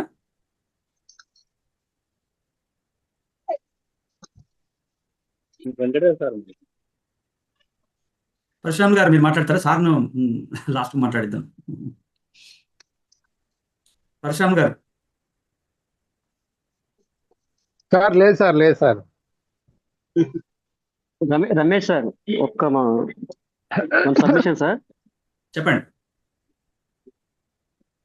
ఓకే, ఇప్పుడు మనకు రాబోయేటువంటి లోకల్ బాడీ ఎలక్షన్స్ లో గ్రామ పంచాయతీలు కీలకం కాబట్టి గ్రామ పంచాయతీల్లో ఉన్నటువంటి ఓట్ల సంఖ్య దాదాపుగా ఒక్కొక్క గ్రామ పంచాయతీకి 500 లోపు ఉంటాయి. మ్యాక్సిమం కొంచెం ఎక్కువ ఉండదు కూడా. అయితే ఇప్పుడు ఈ చిన్న ఓటింగ్ నంబర్ తోటి మనం ఈ రాజకీయాలు కాకుండా మన సమాజాన్ని వారి యొక్క నిస్వార్థ సేవతోటి ఎంతో సేవ చేసినటువంటి మన పూలే, అంబేద్కర్ లాంటి మహనీయుల యొక్క భావజాలాన్ని మనం యువతకు చెప్పగలిగితే, వాళ్ళని కన్విన్స్ చేయగలిగితే, వాళ్ళలో కొంత ఆలోచన స్టార్ట్ అయ్యి కొంత సెల్ఫ్లెస్ సర్వీస్ మోటో అలవాటు కావచ్చునేమో, పరిచయం చేయవచ్చునేమో. ఆ విధంగా కొంతమంది అన్న మారితే వాళ్ళని చూసి కొంతమంది వస్తుంటారు కదా, ఒకేసారి మార్పు రాకపోయినా. అలాంటి మహనీయుల యొక్క ఎవరైతే నిస్వార్థంగా చేసినటువంటి మన భారతదేశ నాయకులు ఉన్నారో వాళ్ళ యొక్క సిద్ధాంతాలని, వాళ్ళ యొక్క ఆలోచనని మనం యువత ముందు ఉంచి ఒక డిస్కషన్ లాగా పెట్టి వాళ్ళలో ఒక ఆలోచన కలిగిస్తే ఎలా ఉంటుంది అంటారు? ఇది రాజకీయాలకు కొంతవరకైనా cashless, money power, muscle power లేకుండా ఐడియాలజీతో, వాళ్ళ యొక్క సిద్ధాంతాలతోటి, ఆలోచన విధానంతో మనం కొంత ఫలితాలు రాబట్టవచ్చునేమో, మనీ క్యాష్లెస్ పాలిటిక్స్ చేయవచ్చునేమో అని నా అభిప్రాయం సార్. దీని మీద కూడా ఒక చర్చ చేయండి. విష్ణు గారు, thank you very much. Vishnu గారు మంచి సలహా చేశారు. అదే ఉద్దేశం ఈ యొక్క ఈవెంట్ కండక్ట్ చేయడం, ఈ ఛాలెంజ్ కూడా అదే. 12,000 గ్రామ పంచాయతీల్లో కనీసం 119లో మనము ఈ ఛాలెంజ్ విసురుతున్నాం.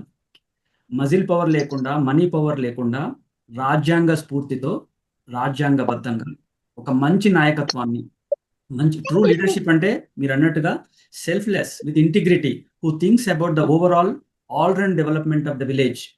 మనకు ఎన్నో వనరులు ఉన్నాయి, ఇప్పుడు ఎన్నో సమస్యలు ఉన్నాయి. గ్రామ స్థాయిలోనే మంచి లీడర్షిప్ను, అక్కడి నుంచెల్లే మంచి నాయకత్వాన్ని తీసుకురావాలనేటువంటి ఉద్దేశంతోనే ఈ ఛాలెంజ్ని మేము విసరడం జరిగింది.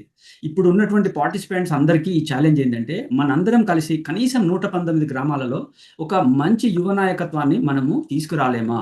మజిల్ పవర్ లేకుండా, మనీ పవర్ లేకుండా, అప్పర్ లెవెల్ నుంచి వెళ్ళి పొలిటికల్ ఇన్ఫ్లుయెన్స్ లేకుండా. ఇది ఉటోపియా కాదు. మన రాఘవేందర్ గారు అన్నట్టుగా it's not an utopia, it has been there in the constitution. That is how we need to implement, right? That is how our గ్రామాల నుంచి వెళ్ళి మనము డెవలప్మెంట్ తీసుకురావాల్సిన బాధ్యత అదే ఉంది కదా. ఈ రోజు మన గ్రామాలన్నీ ఎన్నో సమస్యలతోని సతమతమవుతున్నాయి. గ్రామాల్లో ఉన్నటువంటి యువత నిర్వీర్యమైపోతున్నారు. In search of something livelihood they are migrating to the villages which are already over crowded. వాళ్ళు స్లమ్స్ లోపల జీవిస్తూ నిర్భరంగా అడిక్షన్కు గురవుతున్నారు. అటువంటి పరిస్థితులను ఛాలెంజ్ చేయడానికి ఆ గ్రామాలను సక్రమ పద్ధతిలో మన రాజ్యాంగం ఇచ్చినటువంటి ఆ యొక్క అవకాశాలను ఉపయోగించుకుంటూ ఒక మంచి నాయకత్వాన్ని ఎలా పట్టుకురావాలనే ఛాలెంజ్తోనే ఇప్పుడు మేము ముందుకు వచ్చినాం. ఇప్పుడు మన పార్టిసిపెంట్లో 20 మంది దాకా ఉన్నాం. మనం ఇక్కడే 20 గ్రామాలను మనం చేయొచ్చు కదా. 119 challenge can't we take this challenge? ఇందులో ఈ ఛాలెంజ్కు మీరు ఎవరు ముందుకు వస్తారో చెప్పండి.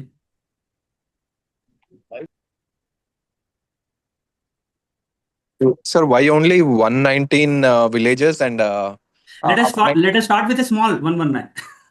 okay. 119 ఎందుకు పెట్టామంటే, మన రాష్ట్రంలో 119 నియోజకవర్గాలు ఉన్నాయి. ఇది 119 నియోజకవర్గాలకు ఎగ్జాంపుల్గా వెళ్ళిపోవాలి. We have to create a model now.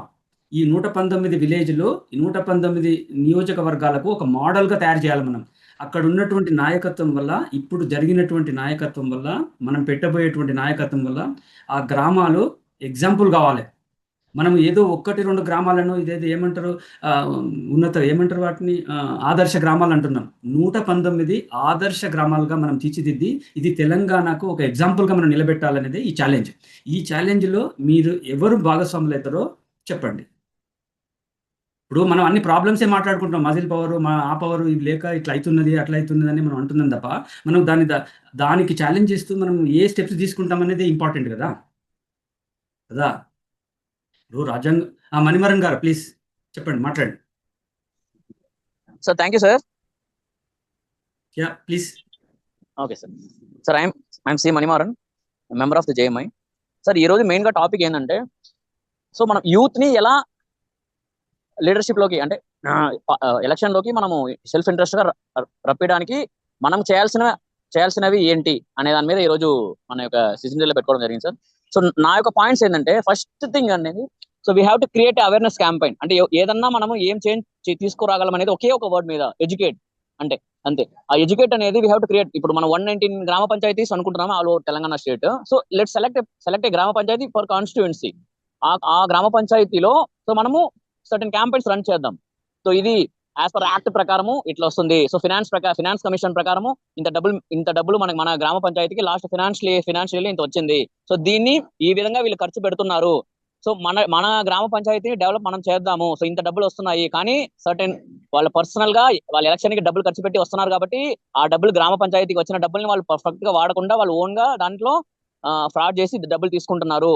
మనం రియల్ గా మనము జీరో బడ్జెట్ పాలిటిక్స్ ద్వారా లోపలికి వస్తే మన గ్రామాన్ని మనము ఆదర్శ గ్రామంగా మార్చొచ్చు.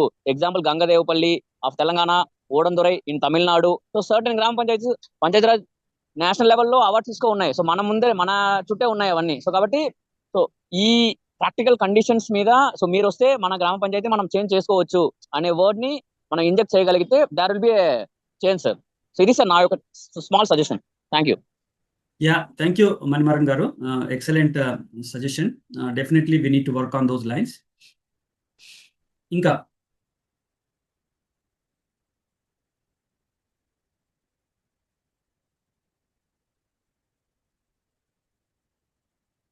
నరేంద్ర గారు మీరు మాట్లాడతారా? లేదు సార్, ఇంకా మాట్లాడు. చెప్పండి, మీ అభిప్రాయాలు చెప్పండి. We need to share, we need to discuss. These are the forums we can express our thoughts. లేదు సార్, అంటే ఇంకా చాలా ఉన్నారు కదా అని చెప్పేసి నేను సో అదే మన ఇంటెన్షన్ ప్రకారం వాస్తవానికి ఏం జరుగుతుందంటే, ప్రస్తుతం ఉన్న పరిస్థితుల ప్రకారము ఎక్కడ చూసినా అన్ఎంప్లాయ్మెంట్ ఉంది, ఎక్కడ చూసినా అన్ఎడ్యుకేటెడ్ పెరుగుతా ఉంది. ఇంకా అసలు ఇవన్నిటికీ రీజన్ అసలు పల్లెలు నుంచి మనం బాగా చేసుకోలేకపోతున్నాం. సో ఎందుకనంటే అక్కడ ఉన్నటువంటి పరిస్థితులను కానీ వాటిని కానీ అక్కడ ఉన్న వాళ్ళకే ఎక్కువ తెలుస్తూ ఉంటుంది. కాబట్టి అక్కడ నుంచే ఒక క్యాండిడేట్ ని సెలెక్ట్ చేసుకొని ఎన్నుకోవడం వల్ల సో ఇది చేసే ప్రయత్నంలో మేబీ మనం గెలవకపోవచ్చు, కానీ అట్లీస్ట్ కొంతమంది యువతకైనా ఇట్లాంటి కొన్ని లక్షణాలను మనం వాళ్ళకు అంటే క్రియేట్ చేసి వాళ్ళ మనసులోకి చొచ్చించగలిగితే, వాళ్ళు క్వశ్చన్ చేయడం స్టార్ట్ చేస్తే ఏదో ఒక రోజు కంపల్సరీ మనం అనుకున్న ఏవైతే ఈ లక్షణాలు మనం ఇంప్లిమెంట్ చేద్దాం అనుకుంటున్నామో ఏదో ఒక రోజు బయటకు వస్తుందని నా ఉద్దేశం.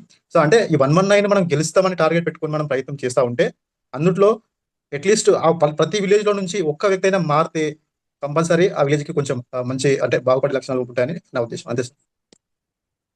ఎక్సలెంట్. డెఫినెట్ గా మనం అదే ఉద్దేశంతో ఈ ఈవెంట్ తీసుకోవడం జరిగింది. ఇప్పుడు మనం అన్ని ఇట్లా ఇది బాగాలేదు అది బాగాలేదు అని కామెంట్ చేయడం కాదు. We are coming up with a solution. And ఇంకోటి అదే సార్, మణిమారన్ గారు చెప్పినట్టు గ్రామాల్లో ఉన్న యువతకు అంటే బడ్జెట్ ఎంత వస్తుంది, సెంట్రల్ గవర్నమెంట్ ఏమొస్తుంది అంటే చాలా విషయాలు తెలియదు వాళ్ళకు ఒకసారి అవేర్నెస్ చేయడం స్టార్ట్ చేస్తే, అట్లీస్ట్ కొంతమంది అన్న అడగడం స్టార్ట్ చేస్తే, ఎవరైతే ఈ దొంగలు ఉన్నారు కదా, ఎవరైతే నేను గెలవాలి దోసుకోవాలనే ఎవరైతే ఉంటారో వాళ్ళకి అనేది కొంచెం భయం అనేది స్టార్ట్ అవుతుంది. దానివల్ల వాళ్ళు అట్లీస్ట్ కొంచెమైనా పని చేస్తారేమనే ఉద్దేశం. ఇప్పుడు ఎక్కడన్నా ఈ మధ్య చూసుకుంటే ఎడ్యుకేషన్ కి ఎంత బడ్జెట్ పెట్టి, కానీ అక్కడ గ్రామాలకు వెళ్ళి చూస్తే ఆ స్కూల్స్ ఏంది సార్, ఆ స్కూల్ ఒకరోజు కలర్ వేసింది ఉండదు, ఆ గడ్డి మొలుస్తుంది. అక్కడ చదువుకున్న పిల్లలు కూడా అక్కడ అడగలేకపోతున్నారు. ఎందుకంటే వాళ్ళకు కూడా అవేర్నెస్ ఉండలేదు దీనికి ప్రతిదానికి ఏమొస్తుంది బడ్జెట్, ఎక్కడ స్పెండ్ చేయాలనేది. సో వీటి అంటే మన ఈ ద్వారా అట్లీస్ట్ ఈ ప్రతి విషయం పైన ఒక అవేర్నెస్ తీసుకురాగలిగితే, సో అక్కడ నుంచి కొంతమంది యువత ముందుకు వస్తే ఈ 119 అనే గోల్ మనం రీచ్ అవుతామని నా ఉద్దేశం. ఇప్పుడు అందుకే ఇక్కడ పార్టిసిపేట్ అయినటువంటి ఈ సోషల్, ఇప్పుడు ఇక్కడ ఎవరైతే పార్టిసిపేట్ అయినలో వాళ్ళందరూ socially conscious and responsible individuals అని మేము గట్టిగా నమ్ముతున్నాం.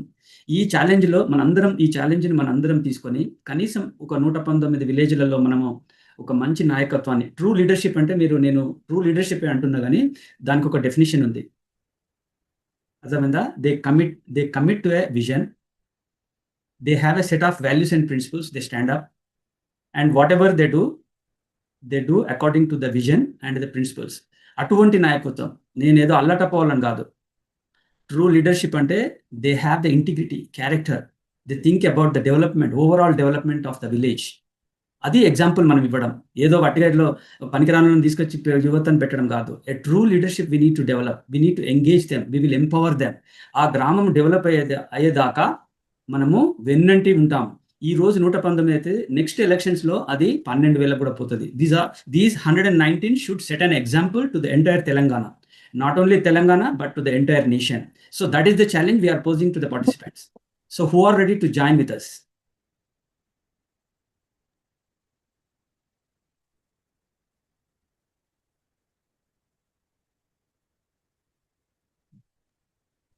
రమేష్ గారు ప్లీజ్ సార్, అయితే ఇప్పటికిప్పుడు మనం రెస్పాన్స్ కోరడం కరెక్ట్ కాదు, ఎందుకంటే ఇమీడియట్ డిసిషన్ తీసుకునేటువంటి పరిస్థితి లేదు.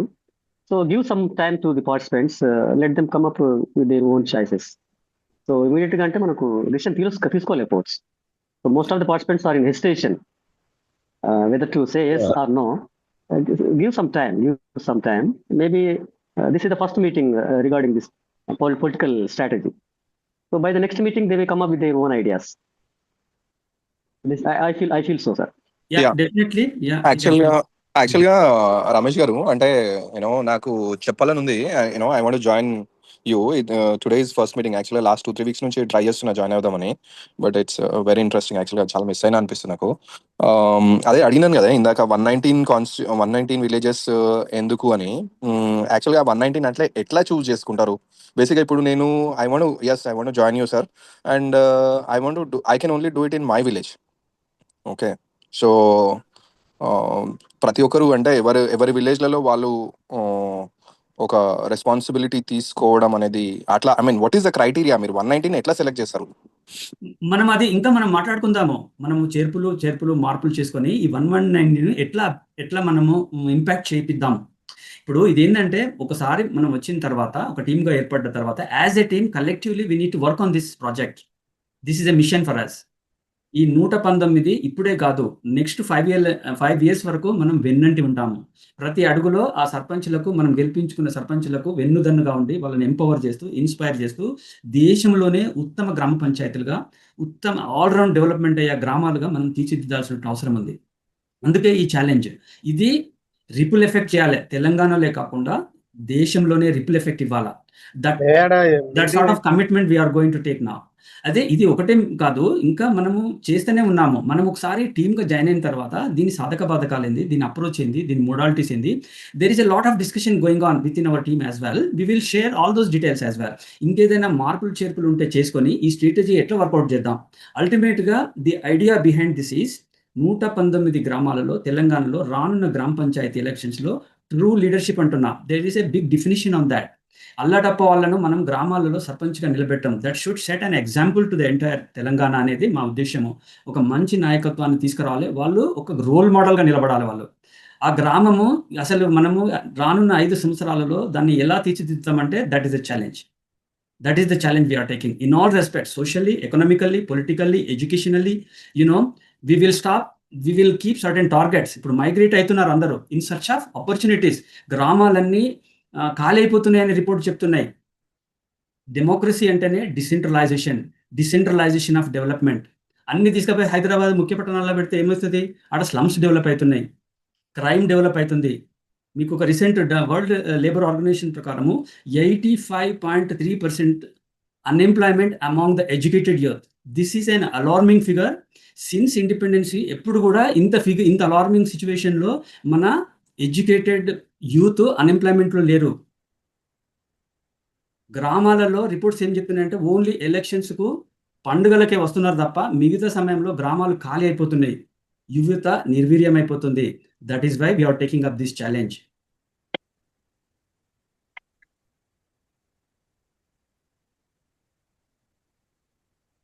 సో మీలో ఎవరు ఈ ప్రయత్నంలో, ఈ ఛాలెంజ్లో భాగస్వాములు కావాలనుకుంటున్నారో దయచేసి మీరు మా వాట్సాప్ గ్రూప్లో జాయిన్ కాండి. మనము రానున్న రోజులలో మనము ఒక యాక్షన్ ప్లాన్ తయారు చేసుకుందాం, దీని స్ట్రాటజీ వర్కౌట్ చేసుకుందాం. It is a collective effort. ఎవరైనా జాయిన్ కావచ్చు ఈ యొక్క మంచి కార్యక్రమంలో. ఇది మాకు క్రెడిట్ రావాలి, మీకు క్రెడిట్ రావాలి అనేటువంటి ఉద్దేశము ఎట్టి పరిస్థితిలో లేదు. We collectively work on this goal honestly and sincerely. మనము ఒక కలెక్టివ్గానే మనము ఇది చేయొచ్చు, కానీ ఇండివిజువల్గా కాదు ఇది. That's why we are posing this challenge to everyone. ఎవరైనా జాయిన్ కావచ్చు. ఇది మనము గ్రామ పంచాయతీ యొక్క పంచాయతీరాజ్ చట్టం యొక్క అనుగుణంగా ఇప్పుడు ఎంతో ఆలోచించి ఒక చట్టం తీసుకొస్తే 1973లో ఇప్పటి వరకు దాన్ని తూట్లు పడుతున్నారు తప్ప మన గ్రామాల అభివృద్ధి అవుతున్నాయా? అవడం లేదు కదా. అంత మిస్యూజ్ ఆఫ్ రిసోర్సెస్ అవుతున్నది.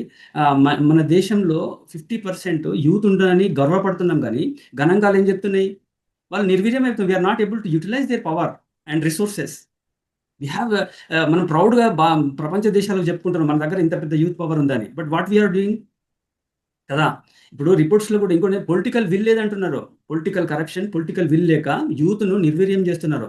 వాళ్ళ దగ్గర నుంచి వెళ్ళే ఎంకరేజ్మెంట్ రావాలి కదా. ఆ ఎంకరేజ్మెంటే వాళ్ళ పొలిటికల్ ఇప్పుడు ఉన్నటువంటి వాళ్ళ నుంచెల్లే రావడం లేదు. అందుకే we are taking up this challenge. So I will stop here. Venkatadas garu మీరు మాట్లాడతారా? ఇంకెవరైనా మాట్లాడతారా సార్ మాట్లాడే ముందు? Hello sir. యా ప్లీజ్ మాట్లాడండి. సార్ నేను పరశురామ్ సార్. మాట్లాడండి. హలో మాట్లాడండి సార్. ఈ 119 ఛాలెంజ్ని మనం ఈ కొత్తగా గ్రామ పంచాయతీలు అయినటువంటి చిన్న గ్రామం కావచ్చు, అవి కొన్ని బీసీ కాలనీస్ కావచ్చు, ఎస్సీ కాలనీస్ కావచ్చు, అవి కొన్ని గ్రామ పంచాయతీలుగా కొత్తగా ఏర్పడ్డాయి. అట్లాంటి వాటిని సూచించుకొని అక్కడ ఉండే అటువంటి ప్రజల్ని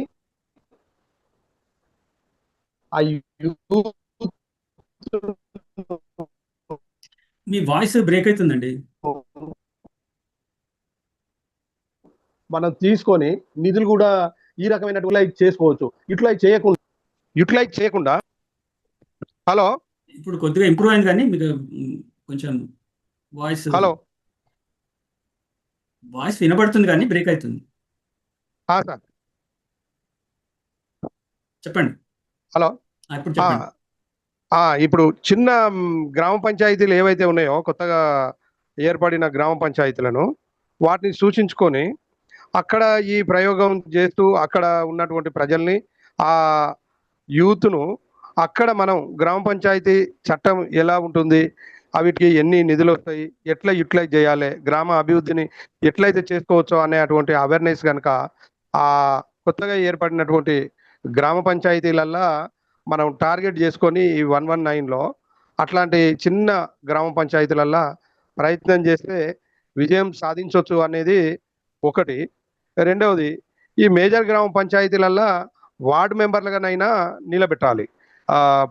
గ్రామ పంచాయతీ సర్పంచ్గా కాకుండా ఆ ప్రయత్నం చేస్తూనే వార్డు మెంబర్లుగా నిలబెడుతూ మన ఉప సర్పంచులుగా మిగిలిన వార్డు మెంబర్లుగా చేస్తే కూడా ఈ ప్రయత్నంలో ఒకరో ఇద్దరు గెలిచినా కూడా ఆ ఊర్లో దాన్ని అభివృద్ధి చేసుకునే దిశలో మన ఎవరైతే అనుకుంటున్న యూత్ ఉన్నారో ఆ యూత్ ద్వారా ఈ గ్రామ అభివృద్ధికి ఆ గ్రామ పంచాయతీ చట్టాలను మనం చెప్తూ మనం అండదండలుగా ఉంటే అవి నెరవేరే అవకాశం ఉన్నది సార్.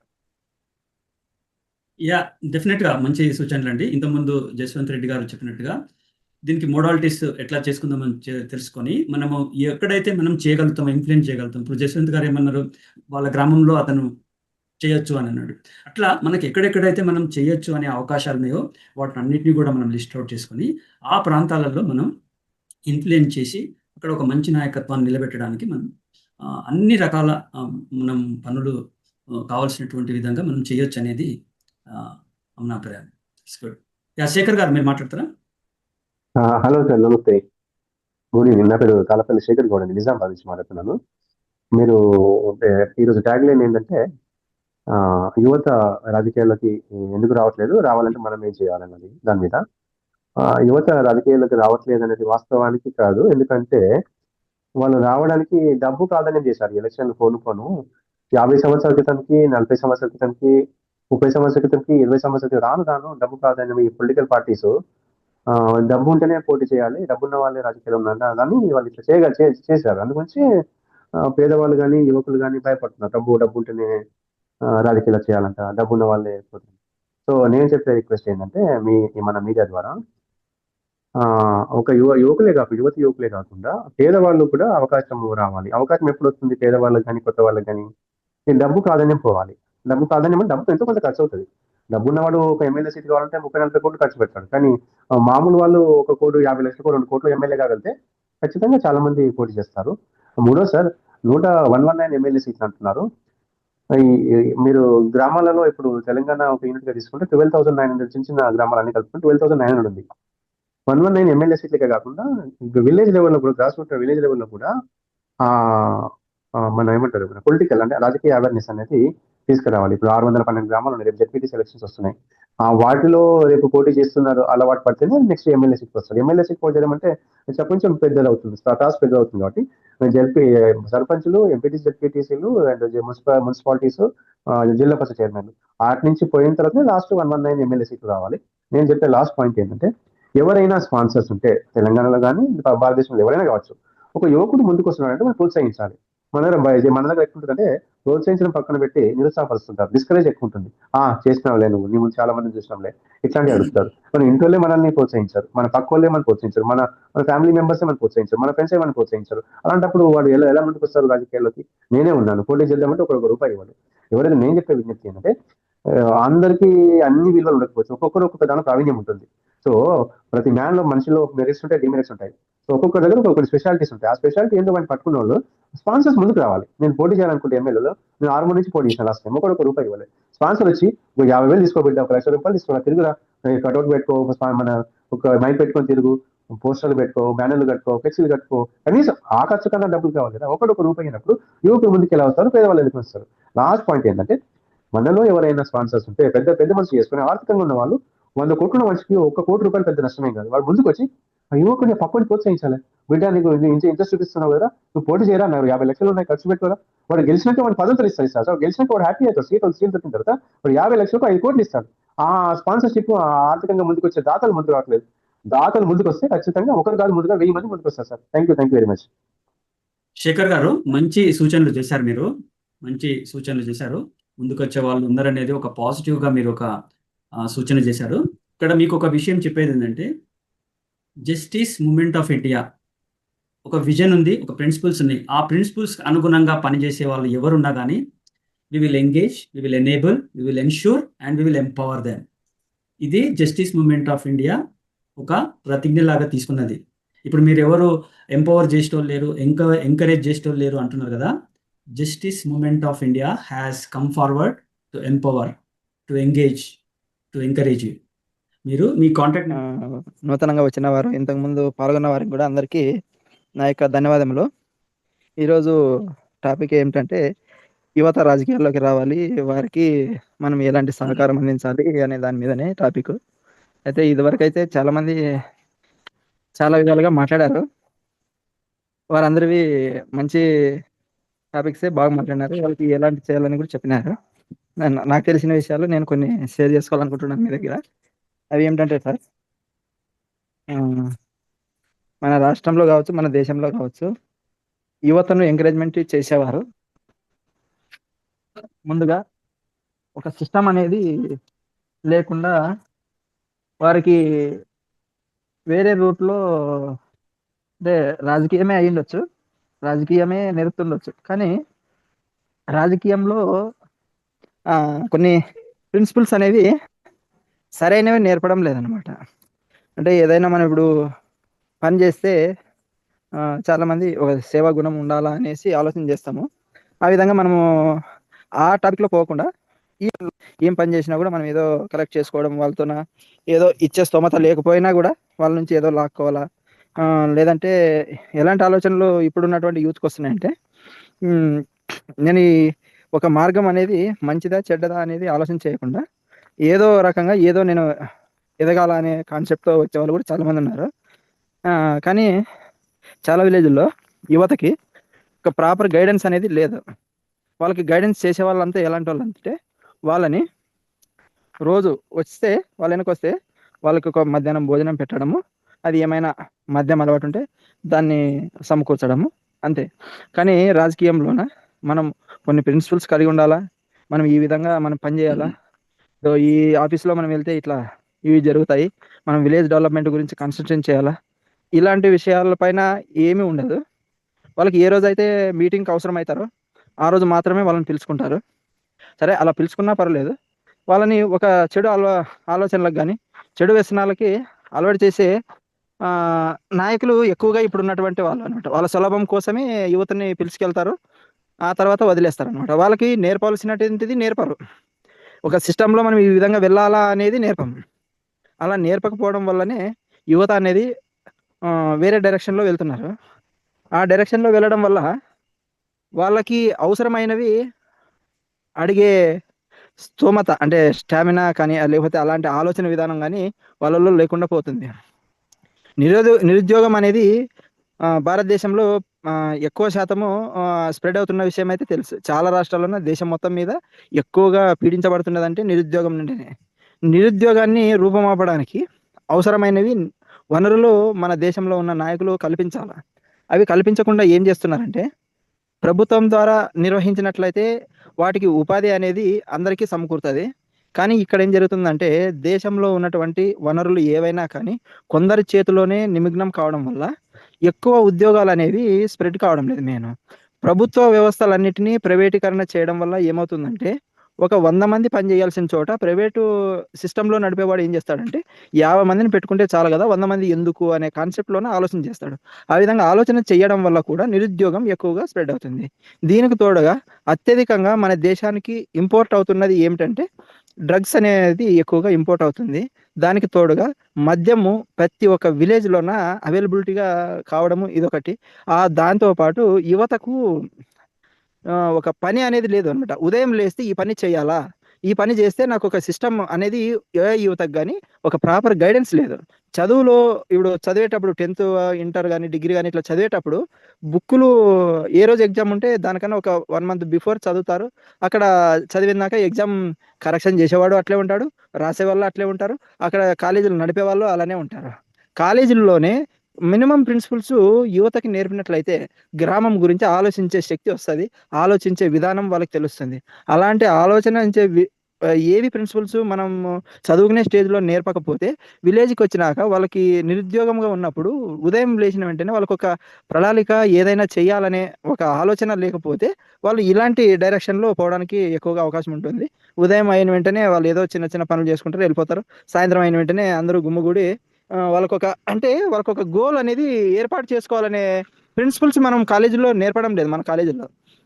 పేరుకు మాత్రమే డిగ్రీకి ఎవరీ ఇయర్ 2 సెమిస్టర్స్ అని పెడతారు కానీ, ఆ 2 సెమిస్టర్స్‌కి గూడా స్టూడెంట్స్‌ని రెగ్యులారిటీ అనేది లేదు.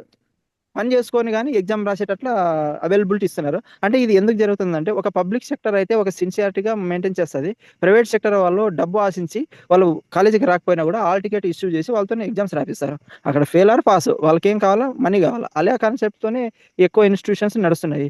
ప్రైవేటీకరణ ఎక్కువగా రావడం వల్ల ఇలాంటి సమస్యలు ఎక్కువగా వస్తున్నాయన్నమాట.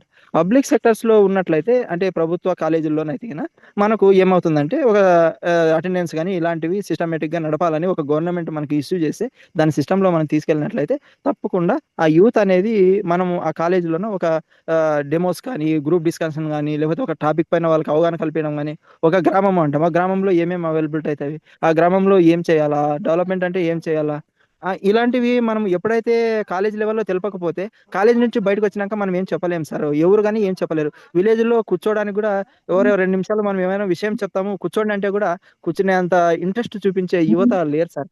మెయిన్ ఏమంటే సార్ ఒక మొబైలు మంచికి వినియోగించుకుంటారు, చెడుకు వినియోగించుకుంటారు. 100 పాయింట్లు చెడ్డ ఉంటే 100 పాయింట్లు మంచి గూడా ఉన్నాయి మొబైల్ ద్వారా. కానీ ఎక్కువగా చెడుకే ఉపయోగించుకోవడం జరుగుతుంది. దానివల్ల యువత అనేది ఎక్కువగా దీనివల్ల అంటే వాళ్ళకి చదివే ఇంటర్మీడియేట్ నుండి డిగ్రీ ఈ చదివేటప్పుడే వాళ్ళకి గ్రామ విషయాల కన్నా వాళ్ళకి అక్కడ బోధించేదేంటంటే స్టూడెంట్ ఆర్గనైజేషన్ గాని, లేకపోతే ఏ ఏదన్నా ఏమంటామంటే ఈ రాజకీయ పార్టీల వాళ్ళు అక్కడ కొన్ని అక్కడ ఉన్నటువంటి సరౌండింగ్స్ చూసుకొని పిల్లోళ్ళు ఆ వైపు వెళ్ళడం వల్ల వాళ్ళు ఎంత మనం మార్చడానికి వెళ్ళినా గూడా దాంట్లో అలవాటు పడింటారు కాబట్టి వాళ్ళని మార్చడంలో కొంచెం ఇబ్బందిగా ఉండవచ్చు. కానీ మనము ఒక సిస్టమ్ అనుకుంటున్నాము. అదే జస్టిస్ మూవ్‌మెంట్. ఆ మూవ్‌మెంట్ ద్వారా మనం విలేజ్‌లోకి వెళ్ళి పిల్లలు ఒక్కసారి చెప్తే వినేకైతే కష్టము.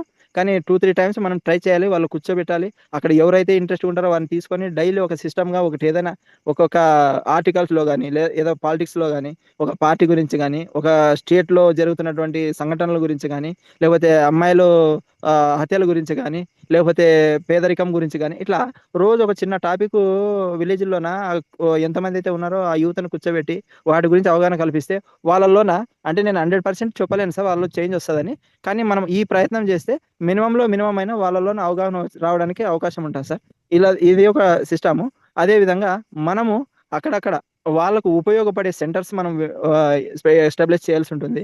అవి ఏంటంటే సార్, ఒక పెద్ద టౌన్ అంటే ఒక మండల్ లెవెల్‌లో గాని, లేదంటే ఒక డిస్ట్రిక్ట్ లెవెల్‌లో గాని మనం ఒక సెంటర్‌ని ఏర్పాటు చేసి అక్కడ వీక్లీ వన్స్ ఎక్కువగా ప్రిపేర్ అయ్యే వాళ్ళు ఉంటారు. వాళ్ళకి అవసరమైన topics at the same time సొసైటీకి ఉపయోగపడే టాపిక్స్ పైన ఎవరీ వీక్ ఎవరో ఒక డెలిగేట్స్ ప్రొఫెసర్ గాని అట్లాంటి వాళ్ళతో మనము వాళ్ళకి ఒక అంటే మోటివేషనల్ క్లాసెస్ మనము మెయింటైన్ చేయగలిగితే ఇప్పుడున్నటువంటి ఈ నిరుద్యోగ వ్యవస్థని కొంచెమైనా మనం మార్చడానికి చాలా అవకాశం ఉంటుంది సార్. ఇదొకటి. అదే విధంగా మనం గ్రౌండ్ లెవెల్‌లోకి వెళ్తేనే ఈ సిస్టమ్ అంతా పనిచేస్తది. గ్రౌండ్‌లో లేకుండా మనం ఎంతసేపు ఈ డిజిటల్ దాంట్లోనే మనం ఉన్నట్లయితే అది వాళ్ళ వరకు చేరడము చాలా కష్టం సార్. కొంచెం మనం దానికి వెళ్ళాలంటే ఆర్థిక మూలాలు చాలా అవసరము. ఏమంటే చాలామంది ఇప్పుడు మనం జస్టిస్ మూవ్‌మెంట్‌లో చేరిన వాళ్ళకి గాని కొంతమందికి చేయాలని ఉంటుంది. కానీ ఆర్థిక వనరులు గాని, వాళ్ళకి ఇతర ఏమో సమస్యలు ఉన్నా గాని వాటిని అధిగమించైనా చేయాలనే ఉద్దేశంతోనే ఉంటారు. కానీ కొన్ని విషయాల్లో వాళ్ళు వెనకబడుతుంటారు. అలాంటి వాళ్ళకి మనం సపోర్ట్ చేసినట్లయితే వాళ్ళు కంపల్సరీగా అంటే ఒక సమ్ టైమ్ అనేది వాళ్ళు సెట్ చేసుకొని తప్పకుండా వాళ్ళు గ్రౌండ్ లెవెల్‌లో వెళ్లి పని చేయడానికి వెళ్ళే వాళ్ళకి మనం సహకారం అందించాలి. తప్పకుండా వాళ్ళకి మనం వెన్నంటుగా ఉంటే మనం అనుకున్నట్టు జస్టిస్ మూవ్‌మెంట్ విలేజ్‌ల్లోకి వెళ్లి మనం ఏదైతే అనుకుంటున్నామో నియోజకవర్గ స్థాయిలోన స్థానిక సంస్థల ఎన్నికల్లో యువతను నిలబెట్టాలని మనం అనుకుంటున్నాం. అలాంటి నిక్కచ్చిగా పనిచేసేవారు సొసైటీ పైన ఎక్కువగా అవగాహన ఉన్న వాళ్ళందరూ బయటకొస్తారు. మనం ఆ మూవ్‌మెంట్‌ని ముందుకు తీసుకెళ్ళినట్లయితే తప్పకుండా మనం అనుకున్నది సాధించగలమనేసి నేను అనుకుంటున్నాను. ఈ అవకాశం ఇచ్చిన పెద్దలందరికీ ధన్యవాదములతోన నమస్కారం సార్. థ్యాంక్ యూ రామలింగయ్య గారు. చాలా మంచి సూచనలు చేశారు. థ్యాంక్ యూ మనం సార్. మీరు అందులో ఒకటి మీరు గ్రౌండ్‌లోకెళ్ళాలి, విలేజ్‌లోకెళ్ళాలి, మనం పని చేయాలి అనే ఒక సూచన చేశారు. మా టీమ్స్ బిల్డప్ అయినాయి. మేము గ్రౌండ్‌లోకి కూడా వెళ్తున్నాము. మీరు సపోర్ట్, హెల్ప్ అన్నారు. ఎక్కడెక్కడైతే సపోర్ట్ కావాలనో, ఎక్కడెక్కడైతే హెల్ప్ కావాలో అవి కూడా మా టీమ్స్ కల్పించడానికి అన్ని అవకాశాలను మేము తీసుకుంటున్నాము. కరెంట్లీ కొన్ని ప్రాజెక్ట్స్ తీసుకొని మేము విలేజ్ లెవెల్‌లకు మండల్ వెళ్ళిపోతున్నాం. We are working on the ground also. అంటే మేమిప్పుడు జరుగుతున్నటువంటి మోడర్న్ టూల్స్‌ని కూడా వాడుకుంటూ, డిజిటల్ మీడియాని కూడా వాడుకుంటూ గ్రౌండ్‌లో కూడా మనము వెళ్ళే కార్యక్రమాలు కూడా మేము తీసుకున్నాము. ఇప్పుడున్నటువంటి ఛాలెంజెస్ మీరు చాలా ఛాలెంజెస్ చెప్పారు. ఆ ఛాలెంజెస్‌నన్నిటిని కూడా మేము గమనించి అంటే ఇష్యూస్ ఏమేం ప్రాబ్లమ్స్ ఉన్నాయో, ఎట్లా జరుగుతున్నది, యూత్ ఎట్లా నిర్వీర్యం చేస్తున్నారు, ఎటువంటి వాతావరణం ఉంది అనేది అన్నీ మేము మా యొక్క స్టడీ టీమ్స్ చాలా గమనించి వాటికి కావాల్సినటువంటి ప్రణాళికలు మేము సిద్ధం చేసుకుంటున్నాము. అందుకే ఇప్పుడు ఇది ఒక కలెక్టివ్ ఎఫర్ట్. ఇది ఒకళ్ళిద్దరితో జరిగేది కాదు. మీలాంటి వాళ్ళు సోషల్లీ కాన్షియస్, సోషల్లీ రెస్పాన్సిబుల్ అందరం కలిసి ఈ యొక్క ఛాలెంజ్‌కు అలైన్ అయిన వాళ్ళందరం కలిసి పనిచేస్తే ఇది సాధ్యమవుతది. అందుకే మనము ఒకటేసారి 12,500 గ్రామాలు తీసుకోకుండా మేము 119 ఎందుకు తీసుకున్నామంటే మనం ఒక స్టార్టప్ మెంటాలిటీ. కొన్ని ఏరియాల్లో మనము చిత్తశుద్ధితోని అక్కడ ఇంపాక్ట్ చూపించి ఒక మార్పును తీసుకురాగలిగి అది కమ్యూనిటీలో ప్రజలలో విశ్వాసాన్ని నింపి ఎట్లా విశ్వాసాన్ని నింపి ఈ టీమ్ ఏంది, వాళ్ళ ప్యాషన్ ఏంది, వాళ్ళ కమిట్మెంట్ ఏంది అనేది we have to demonstrate that who we are కదా. ఇప్పటి వరకు ఉన్నటువంటి రాజకీయ పార్టీలన్నీ కూడా ఊదరగొట్టి ఉపన్యాసాలు చెప్పి మ్యానిపులేట్ చేసి వాళ్ళు అధికారానికి వస్తున్నారు. కానీ we are going in a different approach. మనము ఒక చిన్న ఏరియాని తీసుకొని ఆడ ఇంపాక్ట్ చూపించి మన యొక్క చిత్తశుద్ధిని, మన యొక్క ట్రస్ట్‌ఫుల్‌నెస్‌ని డెమాన్‌స్ట్రేట్ చేసి సమాజంలో మెల్లమెల్లగా మనము this is a we 100% understand that this is a long journey. This is a long game. దీన్ని మనం కన్సిస్టెంట్‌గా ప్రయాణం చేయాలంటే we need to have a better strategy. ఎందుకంటే మన వక్తలు ఇంతకుముందు చాలామంది చెప్పినట్టు మజిల్ పవర్, మనీ పవర్ ఇట్లా అన్ని రకాల అంగులతోని ఈరోజు అన్ని శక్తులను మన యువశక్తినే కాదు అందరినీ నిర్వీర్యం చేస్తున్నారు. ఇది అందరికీ అందకుండా చేస్తున్నారు. మన కాన్స్టిట్యూషన్ ఏమో ఇట్స్ ఫ్రీ టు కాంటెస్ట్ అంటది, కానీ దాన్ని కాస్ట్లీ చేసేసారు. ఒక మంచి నాణ్యమైన విద్య రావాలంటే దాన్ని అందకుండా చేసేసారు సామాన్యునికి. ఇట్లా మనం చెప్పుకుంటూ పోతే ఎండ్లెస్. దాన్ని మనం ఛాలెంజ్ చేయడానికే ఒక చిన్న చిన్న అడుగులేస్తూ ఇది ప్రకంపనలో అదే ట్రిపుల్ ఎఫెక్ట్ వచ్చే విధంగా మనం ప్రణాళికలు రూపొందించుకుంటున్నాం. ఈ ఈ ప్రయాణంలో మీరందరూ కూడా భాగస్వాములైతే మనందరం కలిసికట్టుగా మనము మార్పు తీసుకురావచ్చు. In accordance with the constitution అనేది మేము గట్టిగా నమ్ముతున్నాం. సో అందుకే ఇందులో ఈ ఛాలెంజ్లో మీరు భాగస్వాములు కండి. మనందరం కలిసి ఒక మార్పును తెద్దాం అనేటువంటి నినాదంతోనే ఈ టీమ్ జస్టిస్ మూవ్మెంట్ అనేది క్రియేట్ చేయబడ్డది. మేము ఆ దిశగా మేము చాలా సిన్సియర్గా పనిచేస్తూ పోతున్నాము. దీంట్లో మీరు కూడా మాకు జతపరిస్తే మనందరం కలిసి ఇంకా స్పీడ్గా వెళ్ళొచ్చు అనేది మా గట్టి నమ్మకము. అందుకే ఈ ఈవెంట్స్ మేము కండక్ట్ చేస్తున్నామని మీరు గ్రహించండి. సో థ్యాంక్ యూ రామలింగయ్య గారు. చాలా మంచి ఎఫెక్టివ్ సూచనలు మీరు ఎప్పుడు చెప్పినా, ఏ సబ్జెక్ట్ మీరు చెప్పినా చాలా గ్రౌండ్ రియాలిటీస్ చెప్తున్నారు. So thank you very much for joining this meeting, this event and sharing your thoughts. Sir Venkat Das గారు, ప్రొఫెసర్ వెంకట్ దాస్ గారు, మీ యొక్క సూచనలు చెప్పండి సరిగా. ఒక మాట నేను చెప్పనా సార్? యా చెప్పండి ప్లీజ్ ప్లీజ్ సురేంద్ర గారు చెప్పండి. ముఖ్యంగా మనం పిలుపు ఇవ్వగానే మన జూమ్ మీటింగ్ లో పాల్గొన్న ఉద్యమ మిత్రులందరికీ ధన్యవాదాలు. ముఖ్యంగా ఏదైతే ఇప్పుడు కులం, మతం, డబ్బు, ఆధిపత్యం ప్లస్ ఆ గుండాల చేతులలో ఇప్పుడు ఒక రకంగా రాజకీయం అంతా ఉందని గమనించి, మరి మనం ఒక దేశం, ఆ దేశానికి ఒక స్వాతంత్రం, ఆ స్వాతంత్రానికి ఒక రాజ్యాంగం రాసుకొని ఆ ప్రజల పేరు మీద పరిపాలన చేస్తున్న క్రమంలో ఇన్ని అడ్డంకులు ఎదురవుతున్నాయి మన పరిపాలనలో. వాటిని పక్కకు పెట్టి ముఖ్యంగా యువతను మొదటిసారి ముందుకు తీసుకుపోదామనే ఒక దృఢ నిశ్చయంతో జయం ఉంది. అట్లనే ఈ కలిసి వచ్చే మిత్రులందరినీ కలుపుకోపోతూ ముఖ్యంగా మనమంతా యూత్ దగ్గర ఉండి, యువకుల దగ్గర ఉండి ఇవన్నీ వాళ్ళకు చెప్తూ వాళ్ళ వెన్నంటే ఉంటూ చేయవలసిన అవసరం ఉంది. ముఖ్యంగా ఒకటి ఏంటంటే, దేశం అభివృద్ధి కావడానికి ఎన్ని రకాల ప్రభుత్వ అంగాలు, అన్ని రకాల ప్రభుత్వ శాఖలు ఉన్నాయో, ఒక గ్రామం అభివృద్ధి చెందడానికి కూడా అన్ని శాఖలు, అన్ని హంగులు ఆ గ్రామానికి కూడా ఉంటాయి. అంటే దేశ పరిపాలన ఎంత ముఖ్యమో స్థానిక పరిపాలన కూడా అంత ముఖ్యమే అనేది మన రాజకీయ పార్టీలు కానీ, మన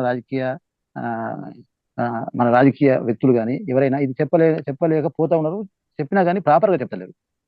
కాబట్టి అంటే ముఖ్యంగా ఎట్లుందంటే, రాజ్యాంగ అక్షరాస్యత లేదు, ఉన్నా కానీ దాన్ని అమలు చేయడం ఎట్లా తెలుస్తలేదు. మాటల వరకే పరిమితం అవుతా ఉన్నారు, చేతులలో ఎవరు పోతలేదు.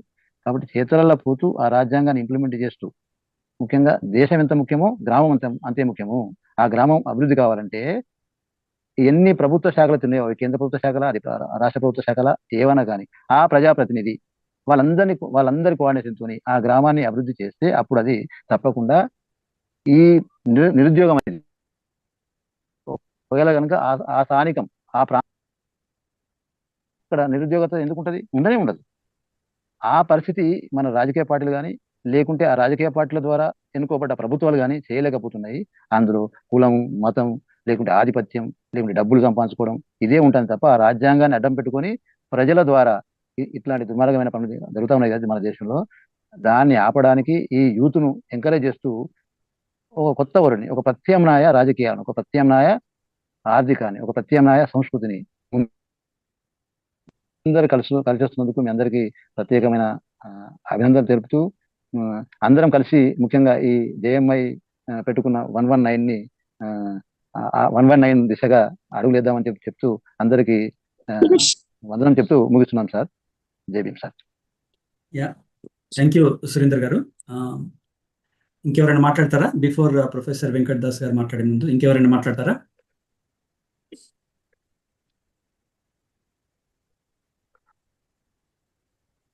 I will wait for 30 seconds.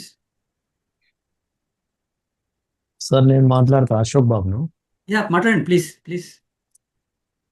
Sir, ఈ 119 నియోజకవర్గాలలో ఒక్కొక్క గ్రామాన్ని ఎంపిక చేసుకోవడానికి ఏ ప్రాతిపదిక ఆల్రెడీ డెవలప్ అయిన గ్రామ పంచాయతీలు కొద్దిగా మెరుగ్గా ఉన్నదాన్ని తీసుకుంటారా, లేకపోతే యూత్ ఎక్కువ ఉన్న విలేజ్ని ఐడెంటిఫై చేస్తారా?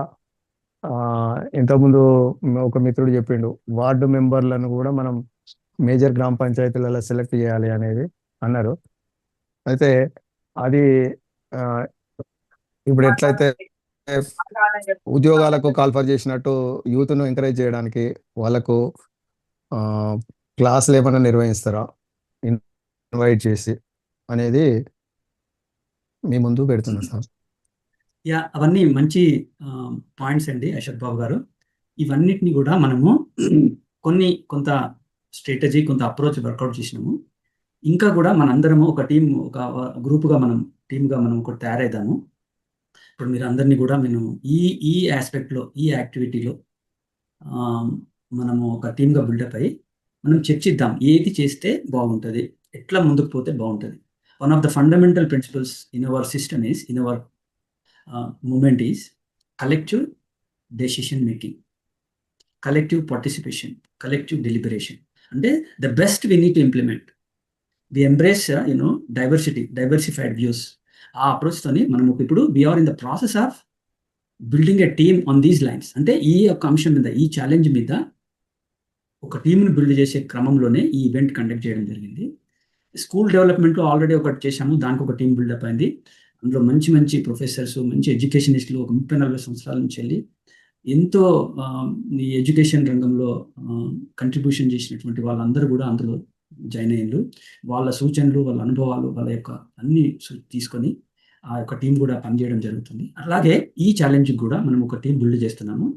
మనందరం ఇప్పుడు కలిసి సపరేట్ ఇంకొక మీటింగ్ పెట్టుకొని అసలు అప్రోచ్ ఎలా ఉంటుంది, మేము ఒక స్కెలిటన్ డ్రాఫ్ట్ అయితే తయారు చేసినాము. అది ఈ టీం ముందర పెడదాము. ఇంకా మీ సూచనలు, సలహాలన్నీ తీసుకుని దాన్ని మాడిఫై చేసి the best way how we can win in 119 gram panchayats, how we can make a thumping impact in the next 5 years in these 119 లో ఇది ప్రకంపనలు సృష్టించాలి.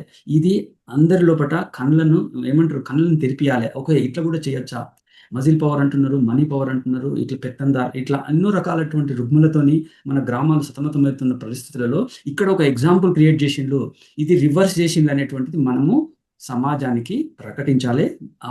ఆ దిశగా విశ్వాసాన్ని కల్పించాలి కదా. సో ఇట్లా కూడా జీరో డబ్బులు లేకుండా కూడా ఒక చిత్తశుద్ధి నాయకత్వంతో కూడా పని చేయొచ్చు. రాజ్యాంగము దీనికి పూర్తి సహాయ సహకారాలు, ఎంతో ఎనర్జీని ఇచ్చేటువంటి పరిస్థితి ఉన్నది అనేది మనము డెమాన్స్ట్రేట్ చేయాల్సినటువంటి అవసరం ఉంది. ఆ దిశగా మనము అడుగులు వేద్దాము మనందరం కలిసి అనేది ఈ సందర్భంగా ఈ ఒక మూమెంట్ యొక్క అభిప్రాయాన్ని మీ ముందు షేర్ చేస్తున్నాను. Thank you. ఇంకెవరైనా మాట్లాడతారా?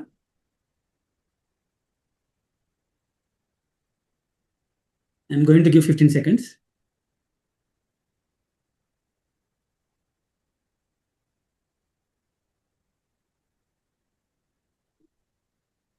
All right. So, sir, Professor Venkat Das garu. Okay, good evening friends. చాలా విషయాలు మిత్రులు మాట్లాడారు. ఫస్ట్ ఆఫ్ ఆల్ ఈ టాపిక్ను ఎంచుకోవడం, చర్చకు పెట్టినటువంటి మిత్రులకు నేను అభినందిస్తున్నాను. అయితే అసలు ఇక్కడ ఛాలెంజ్ ఏంటంటే యూత్ను గ్రామ పంచాయతీలో గెలిపించాలి. అదే కదా రమేష్ గారు, యూత్ను రాజకీయాల్లో తీసుకురావాలి. అయితే ఇక్కడ 2 అంశాలు ఉన్నాయి. ఒకటి ఏంటంటే యూత్ను మనం ఐడెంటిఫై చేసుకోవాలి. మీరేమన్నారు, ఈ ప్రశ్న కూడా మన తర్వాత ఆ మెథడ్స్ ఎవాల్వ్ చేసుకుంటామని చెప్పారు మీరు. అంటే ఇప్పుడు యూత్ని ఎట్లా ఎవాల్వ్ చేయాలో కూడా మీరేం చెప్పలేరు. తర్వాత ఎట్లా యూత్ను ఐడెంటిఫై చేసుకుంటాం అనేటువంటిది ఒకటి ఉంది. అయితే నేను ఇక్కడ మీతో చెప్పదలుచుకున్నది ఏంటంటే, భారతదేశానికి గ్రామాలు పట్టుకొమ్మలు అనేటువంటిది మన పెద్దలు చెప్తున్నటువంటి సత్యం. పట్టణాలేమో గ్రోత్ ఇంజన్స్, గ్రామాలేమో పట్టుకొమ్మలు. మనలాంటి సంస్థలు పట్టణాల్లో స్ట్రాటజీ వేరే ఉంటుంది, గ్రామాల్లో ఒక స్ట్రాటజీ ఉంటుంది. మనం యూత్ను నేను ఎట్లా ఐడెంటిఫై చేయాలనే దాంట్లో మాట్లాడతాను. యూత్ను ఐడెంటిఫై చేసేటప్పుడు అతను ఫుల్ టైం రాజకీయాలు తీసుకుంటాడా లేడా అది ఒకటి చూడాలి. తర్వాత తను ఆర్థికంగా ఆ ఊళ్ళో కాస్త, అంటే మరీ అది కాకుండా కాస్త తన కుటుంబాన్ని తను పోషించుకునే స్థితిలో ఉన్నాడా లేదా అనేటువంటిది ఒక అంటే ఆదర్శం ఉంది నాకు, కానీ నా కుటుంబాన్ని పోషించుకునే స్తోమత లేదు. నో యూజ్ కదా. మనం అలాంటి మంచి వాళ్ళని సెలెక్ట్ చేసుకొని మంచి వాళ్ళ కుటుంబాలు మనం ఏమైనా జయమయ్యాం సాగుతుందా? ఆయన భార్య పిల్లలు తల్లిదండ్రులు అంటే యూత్ అంటే పెళ్లి కూడా 21 ఏళ్ళు 25 ఏళ్ళ పిల్లలు తీసుకున్నాం అనుకోండి మనం. వాళ్ళు పెళ్ళిళ్ళు కాలేదు, కానీ వాళ్ళకు కుటుంబం ఉంటుంది, తల్లి తండ్రి, లేకపోతే పెళ్లి చేసుకుంటారు భవిష్యత్తులో. ఇవల్ల మనం పారామీటర్స్ చూసుకోవాలి. అంటే మనము ఆ కుటుంబాన్ని కాస్త మిడిల్ కుటుంబము, లేకపోతే ఆ కుటుంబంలో ఉన్న వాళ్ళు అతను ఎలాంటి నిర్ణయం తీసుకోవాలంటే మన బీద కుటుంబమే. నేను రాజకీయాలకు వెళ్తున్నా కాబట్టి నేను పెళ్లి చేసుకున్నాను, ఏదో ఒకటి ఉంటుంది ఉండాలి మరి. అంటే యూత్ను మనం ఐడెంటిఫై చేసుకునేటప్పుడు అతని ఆర్థికమైనటువంటి అంశాలను మనం పరిగణలోకి తీసుకోవాల్సిన అవసరం ఉంటుంది. సో కొంతమంది యూత్ ఏమనుకుంటారంటే నేను రాజకీయాల్లో ఉంటాను, మంచి స్వచ్ఛమైన రాజకీయాలు చేస్తాను, తర్వాత సమాజాన్ని డెవలప్ చేస్తూ నేను కూడా డెవలప్ అవుతున్నటువంటి ఒక స్లో ఉండి రాజకీయాలని వృత్తిగా ఎన్నుకునే వాళ్ళను జేఎంఐ ఎంతమందిని ఐడెంటిఫై చేసేది. That I want first. అంటే వాళ్ళు ఇప్పుడు మీరు జేఎంఐలో స్కూల్ ప్రోగ్రామ్ చేస్తూ ఉన్నారు, నాకు తెలిసి స్కూల్ ప్రోగ్రాంలో మీకు ఎంతమంది అలాంటి యూత్ ఐడెంటిఫై అయ్యారు అది రాజకీయం. తర్వాత మనము ఈ విలేజ్ అనేటువంటిది ఏంటంటే ఇది రియల్లీ ఇన్కమ్ జనరేటింగ్ యూనిట్. నా దృష్టిలో డబ్బులను జనరేట్ చేసే ఒక యూనిట్ విలేజ్ అంటే అదేదో మామూలు విషయం కాదు. కాకపోతే పాలకులు ఆ విలేజ్కి ఆ క్యారెక్టరిస్టిక్ ఇవ్వట్లేదు, ఆ లక్షణాన్ని ఆపాదించడం లేదు, ఆ లక్షణంగా విలేజ్ని డెవలప్ చేయట్లేదు. విలేజ్ పట్టుకొమ్మలు అంటే దాని అర్థమైంది అంటే అవి కూడా దేశానికి ఆర్థికంగా ఉపయోగపడతాయి అనేటువంటి అంశమే దాని మీనింగ్. కానీ వాళ్ళ విలేజ్లు చాలామంది ఏం చెప్తున్నారంటే విలేజ్లో ఉన్న వాళ్ళు తాళాలేసి పట్టణాలకు వెళ్తున్నారు. అంటే విలేజ్లో ఎలాంటి ఎకనామికల్ యాక్టివిటీ లేదు, విలేజ్లో ఉన్న వాళ్ళు కన్జంప్షనే కానీ ప్రొడక్షన్ లేదు. అంటే అక్కడ ఉన్నటువంటి ముసలిలో వాళ్ళు పిల్లలు పట్టణాలకు వెళ్ళి సంపాదిస్తే ఏదో తిని కూర్చుంటున్నటువంటి ఒక మీనింగ్ వస్తుంది. సో దీన్ని మనం రివర్స్ చేయాల్సినటువంటి అవసరం ఉంది. మనం దీన్ని రివర్స్ చేయాలంటే మన దగ్గర ఏముంది మనకు. నేను ఒక అంశాన్ని చెప్పదలుచుకున్నాను. విలేజ్ని మనం అంటే ఇప్పుడు 119 విలేజ్లు అనుకున్నారు. అసలు 119 విలేజ్లో మీరు ఒక మంచి వాళ్ళని ఐడెంటిఫై చేసిండ్రు అనుకుందాం. ఫర్ ఎగ్జాంపుల్ వాడు అంటే డబ్బులు లేకున్నా కూడా నాకు డబ్బులు లేవు, నేను తల్లిదండ్రులు చూడాల్సిన అవసరం లేదు, నా బతుకు నేను బతాను, నేను రాజకీయాలు చేస్తాను, ఆడైనా పర్లేదు, మనకు రాజకీయాల్లో ఉంటాను, నిజాయితీ ఉంటాను, తప్పు చేయను, మన డబ్బులు లేవు, అలాంటి వాళ్ళని కూడా మనం తీసుకుందాం. అప్పుడేంది అతని కుటుంబాన్ని పోషించే పని లేదు కదా మనకు. కాబట్టి అతను ఎట్లా బతకాలో మనం తర్వాత చెప్తాం. నా కుటుంబం ఉంది, నా కుటుంబాన్ని చూసుకోవాలి అంటే మరి అతని విలేజ్లో ఆయన పొజిషన్ అంటే చూసుకోవాల్సిన అవసరం ఉంది. అట్లా నిజాయితీ పరులు దొరికింది అనుకోండి, అసలు మీ దగ్గర ఏం కార్యక్రమం ఉందండి? మీకు ఎందుకు ఓట్లు వేయాలి వాళ్ళు ప్రజలు? మంచోన్నని నీకు తెలిసింది, ఎవరు జేఎంఐకి తెలిసింది. అసలు జేఎంఐ మంచోన్ని సెలెక్ట్ చేసుకుని టెస్ట్ ఏం పెడుతుంది? సరే, జేఎంఐ టెస్ట్ చేసి సెలెక్ట్ చేసింది అనుకుందాం ఒక వ్యక్తిని. జేఎంఐ దృష్టిలో ఎవాల్యుయేట్ చేసుకుని టెస్ట్లో పారామీటర్స్ పెట్టుకొని టెస్ట్ చేసి వీడు ఎక్కడ తప్పు చేయడు భవిష్యత్తులో అని అనుకొని అది మంచివాడని. ఆ మంచోడిని ఊరు ఎందుకు గెలిపియాలి? మంచివాడు అంటే ఊరికి అతను మంచివాడని ఎట్లా ప్రూవ్ అయింది?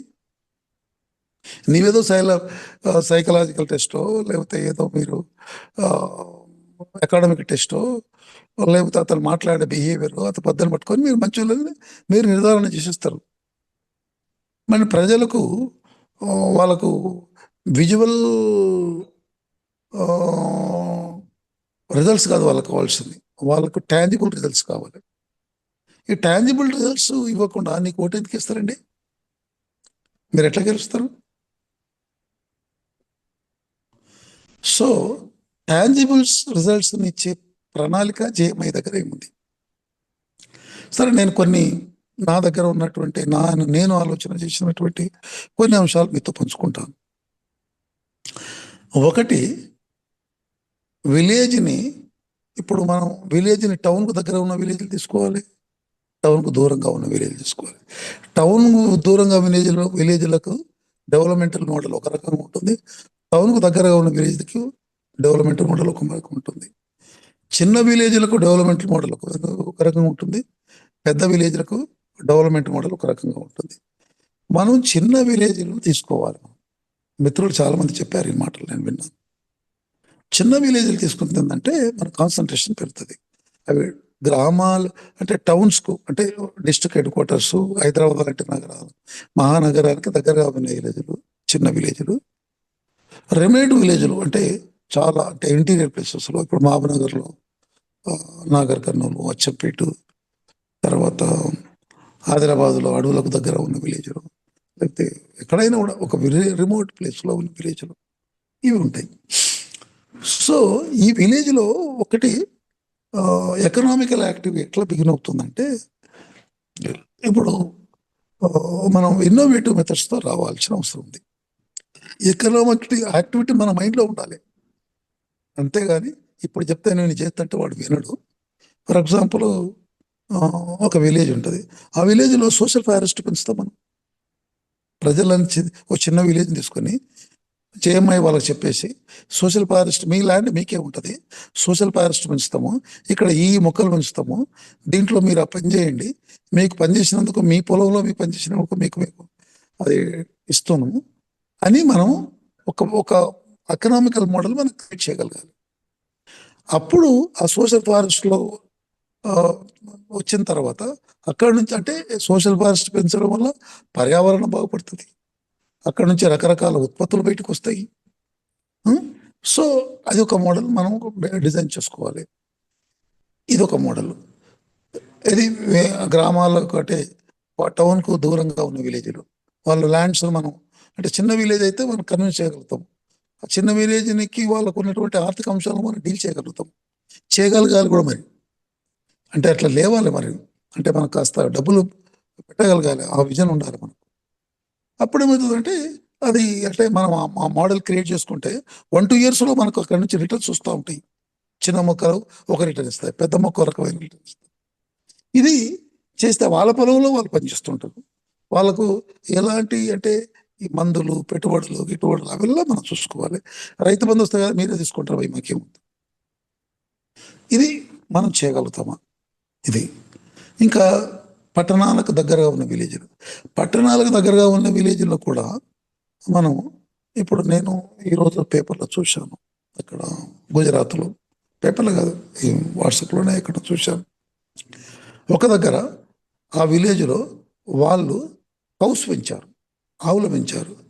ఆవులు పెంచేసి అవి కూడా ఆ ఆవులకు పశుగ్రాసం వల్ల అంటే దాన్ని ఏమంటారు పెస్టిసైడ్ లేని పశుగ్రాసం ఇచ్చేసేసి ఆవులను పెంచేసి ఆవుల ద్వారా పాల ఉత్పత్తి చేసేసి ఆ పాల ఉత్పత్తిని వాళ్ళు అంటే B2C model, business to customer model, B2B కాదు. అంటే వాడు తయారు చేస్తాడు, అంటే బిజినెస్ మోడల్ తయారు చేస్తాడు, డైరెక్ట్గా కస్టమర్కి అమ్మే మోడల్లో వాళ్ళు దాన్ని అది చేస్తున్నారు. ఆ హెల్త్ పాయింట్ ఆఫ్ వ్యూలో వాళ్ళంతా అది బాగుంది అని చెప్తున్నారు. వాళ్ళు వితిన్ 5 years లోపల 2 కోట్ల మోడల్కి వెళ్ళింది అని ఒక 2 రైతులు అది రాసుకొచ్చారు. ఇలాంటివి మనం ఏమైనా చేయగలుగుతామా? దీన్ని కూడా మనకు అంటే పెట్టుబడి అవసరం ఉంటుంది. ఈ పెట్టుబడి ఎట్లా సేకరించాలి? ఇవి ఒక మోడల్స్. ఈ మోడల్స్ను ప్రజలకు మేము వెళ్ళి ఇట్లా చేస్తాం చెప్తే ఎవడు నమ్మడు. ఈ మోడల్స్ని ఇంప్లిమెంట్ చేస్తాము అనుకున్న వాళ్ళు పోటీలో చేస్తారు. పోటీ చేస్తే ఓడిపోవచ్చు, గెలవచ్చు. గెలిచినా ఓడినా అక్కడ ఉండి పనిచేయాలి రాజకీయ నాయకుడు. నేను అంటే యూత్ అనుకున్నవాడు, ఇప్పుడు మీరు 119 యూత్ అనుకున్నారు, అందరూ గెలుస్తారు, ఓడిపోతారు. ఓడిపోయినాడు విలేజ్ నుండి పనిచేస్తాడా? రాజకీయ నాయకుడు అంటే గెలిస్తేనే రాజకీయ నాయకుడు కాదు, ఓడిపోయినా రాజకీయ నాయకుడే. ఓడిపోయినా కూడా ప్రజలతో నట్టి పెట్టుకుని పనిచేయాలి. ఆ కమిట్మెంట్ ఉన్న వాళ్ళు ఉన్నారా మనకు? ఇదొకటి. ఇక ఇంకోటి, ఇమ్మీడియట్లీ మనం ప్రజలను చైతన్యం చేసి ఇమ్మీడియట్లీ ప్రజలు ఓట్లు వేయించుకునే పద్ధతి కూడా ఉంటుంది. ఇప్పుడు 119 విలేజ్లో తీసుకుంటాం, చిన్న విలేజ్లో తీసుకోవాలి. ఇక్కడ కూడా పెద్ద విలేజ్లో ఏంటంటే డైనమిక్స్ చాలా ఉంటాయి. ఎవడు చేయనీయడు, నువ్వు చేస్తుంటే ఎవడు పుల్లలు పెడతాడు. ఆ పెద్ద విలేజ్లో పనిచేయడం కూడా కష్టమే. పెద్ద విలేజ్లో ఉన్న వాళ్ళు పొలిటికల్గా డిఫరెంట్ భావజాలతో ఉంటారు. కాబట్టి పెద్ద విలేజ్లో వెళ్ళే కంటే చిన్న విలేజ్ నుంచి పెద్ద విలేజ్లకు పాకితే బాగుంటుంది. ఈ నేను చెప్పే మోడల్ ఇంకో మోడల్ ఏంటంటే పర్యావరణ మోడల్. ఈ పర్యావరణ మోడల్ ఏంటంటే మనము అంటే ఇప్పుడు ఎలక్షన్స్ ఎన్ని రోజులు ఉండవు నాకు తెలియదు, కానీ ఎప్పుడు వస్తుందో తెలియదు. మనము జేఎంఐ నుంచి ఒక టీం ఫామ్ కావాలి, ఒక 50 మంది టీం. 50 మంది టీం ఏం చేస్తారంటే ఒక్కొక్క టీము ఒక్క రోజు ఒక ఊరిలో ఉండాలి. ఈ టీం అంతా ఒక కామన్ డ్రెస్ వేసుకొని, జేఎంఐ డ్రెస్ వేసుకొని ఆ ఊరికి వెళ్ళేసి మేము మన గ్రామాన్ని మంచి చేయడం కోసం వచ్చినాము అని చెప్పుకోవాలి. చెప్తే అక్కడ ఉన్నటువంటి పెద్దలు మన మాట నమ్మాలి, లేకపోతే వాళ్ళు పని చేయని కూడా చేయరు. అక్కడ వెళ్ళిన తర్వాత ఏం చేస్తామంటే ఆ ఊరిలో ఒక 50 మంది మనం వెళ్ళేసి ఆ ఊరిలో పిచ్చి మొక్కలు మొత్తం తీసేయాలి, ఊరుని క్లీన్ చేయాలి, మంచి మంచి మొక్కలు నాటాలి. నాటి మీరు పర్యావరణాన్ని మంచిగా ఉంచుకుంటే మీ ఊరిలో మీకు మంచి ఎన్విరాన్మెంట్ ఉంటే మీకు మంచి పూల మొక్కలు, మంచి ఆ గ్రామ పంచాయతీలో చెప్పాలి. ఇప్పుడు మేము మంచి క్లీన్ చేసినాం కదా, మీరు క్లీన్ చేసుకోండి, ఇట్లా మెయింటైన్ చేయండి చెప్పగలగాలి. మేము ఇట్లా 110 అంటే ఒక్కొక్క రోజు ఒక విలేజ్కి వెళ్ళి మనం చేస్తే మన పైన ఒక మంచి పాజిటివ్ ఒపీనియన్ వస్తుంది. ఒక్కొక్క విలేజ్లో అంటే 119 రోజులు అంటే 119 రోజులు పడుతుంది. ఇక్కడి నుంచి 112 రోజుల్లో మనకి ఎలక్షన్స్ 1 నెల రోజులు ఉంటే 30 విలేజ్లు చేస్తాం. 2 నెలలు ఉంటే 60 విలేజ్ అవుతాయి. అయితే ఇలా చేస్తుంటే అవుతుంటే మన సంస్థ గురించి కూడా ప్రజల్లో మంచి అభిప్రాయం ఉంటుంది. 119 విలేజ్లో చేసిన తర్వాత కొన్ని విలేజ్లు ఈ మోడల్ సస్టైన్ చేసుకుంటాయి. అరే వాళ్ళు మంచి చేసిపోయిన తర్వాత మెయింటైన్ చేసుకుందాం, అందరు కూర్చొని మాట్లాడుకొని చెత్త ఎక్కడ ఇద్దు నీట్గా ఉంచుకుందాము, పూల మొక్కలు పెట్టిన మొక్కలు కాపాడుకుందాము. తర్వాత మన ఊర్లో మనం ఏ పంటలు వేసుకోవాలని చెప్పాలి వాళ్ళకి. ఈ పంటలు వేసుకుందాము వాళ్ళు చెప్పినట్లు, ఈ వ్యవసాయవేత్తలకు వెళ్తాము. ఇది ఒక చర్చ. ఇది కూడా చేసుకుంటా అవుతుంటే ఇమీడియట్లీ అరే పలానా వాళ్ళు వచ్చి చేశారు. అప్పుడు ఏం చెప్తామంటే అప్పుడు ఏ విలేజ్లో మనకు కార్యకర్త ఉంటాడో నిలబడతా అనుకుంటాడో అక్కడ ఇమీడియట్లీ ఇది వర్కౌట్ అవుతుంది. నేను చెప్పే ఈ పాడి పరిశ్రమ కానీ సోషల్ ఫారెస్ట్ కానీ ఇది పనిచేయదు. అది లాంగ్ గోల్. అది అంటే 2-3 years పడుతుంది అట్లీస్ట్. ఈ రోజు అనుకుంటే 3 సంవత్సరాల తర్వాత వాటి రిజల్ట్స్ వస్తాయి. ఇట్లా మనం అంటే ఇప్పుడు మనం ఇట్లా చేస్తే గిన ఎలక్షన్స్ వరకు ఈ సోషల్ ఫారెస్ట్ కానీ పాడి పరిశ్రమ కానీ ఎలక్షన్స్లో పనికొస్తాం మనం. ఏది పార్లమెంట్ ఎలక్షన్స్లో కానీ లేకపోతే అసెంబ్లీ ఎలక్షన్స్లో పనికొస్తుంది. బట్ ఇక్కడ గ్రామ పంచాయతీలో అంటే ఇమ్మీడియట్లీ పర్యావరణ పైన మనం తిరిగితే అది కొంత అవుతుంది.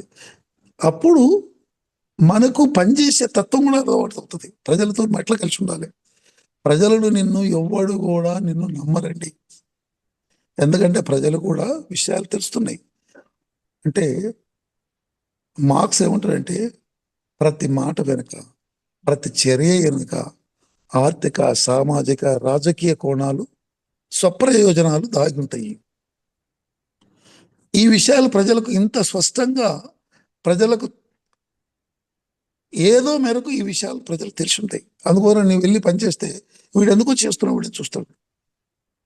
కాబట్టి మనం ఆ విధంగా చెల్లడానికి ఒక యంత్రాంగం తయారు చేసుకుంటే ఆ యంత్రాంగం ద్వారా ముందుకెళ్తే కొన్ని రిజల్ట్స్ మనం తీసుకురావచ్చు. ఇమ్మీడియట్లీ అంటే నాకు తెలిసి పర్యావరణం కాస్త ఈ సోషల్ ఫారెస్ట్ ఇలాంటివి ఇది పెట్టుకుంటే పెద్ద డబ్బు కూడా ఖర్చు ఉండదు. సోషల్ ఫారెస్ట్ మోడల్ కూడా మనం ఏం చేస్తామంటే it will be what you call ఒక కంపెనీ మోడల్ వచ్చేస్తుంది. పెట్టుబడులు వస్తాయి, అక్కడ పెట్టుబడులు పెడతాము, అక్కడ ఏం పెంచుతామో ఏది ఎక్స్పోర్ట్ చేస్తాం, ఏ విధంగా రన్ చేసుకొస్తాం, ఏ విధంగా విలేజ్లను మనం చేస్తాం, ఏ విధంగా విలేజ్లు ప్లాస్టిక్ ఫ్రీ చేస్తాం, ఏ విధంగా ప్రజలు చైతన్యం చేస్తాం, ఏ విధంగా విలేజ్లో ఉన్న ప్రజలు కల్తీ లేని తిండి లేకుండా తినగలిగి హెల్తీ తిండి తినగలిగిస్తాం. కల్తీ లేని హెల్తీ తిండి ఇస్తే గ్రామాల్లో ఉన్న యూత్ పట్టణానికి రావడం ఆగిపోతారు. ఎందుకు రాబాయి మన ఊళ్ళో మంచిగా పాలు తాగుతున్నాం, మంచి తిండి తింటున్నాం, మంచి ఇల్లు ఉంది, ఆ పట్టణాలకు ఎందుకు తాగుతాం అని చెప్పేసి ఆగిపోతారు మనం. కాబట్టి ఇది కొద్దిగా ప్లాన్ చేసుకొని చేయాలి. థ్యాంక్ యూ రమేష్ గారు. It's over from my side. Done. Excellent అండి. మీరు చెప్పిన సూచనలన్నీ చాలా బాగున్నాయి. ఇవన్నీ మేము నోట్ చేసుకున్నాము. ఆ దిశగా మనం ప్రయాణం చేయాల్సినటువంటి అవసరం ఉంది. డెఫినెట్గా మనం మళ్ళీ ఒక మీటింగ్ పెట్టుకొని దీన్ని ఎట్లా ఈ కార్యాచరణను ఎట్లా మనం ముందుకు తీసుకుపోవాలనేది మనం తీసుకుందాం. I think we can conclude the meeting. Thank you all. Right, sir. Thank you. Thank you Thank all. Thank you for participating in this event, and also for giving valuable suggestions. So appreciate you all. Thank you. Talk to you later. Bye. Good night, sir. Thank you.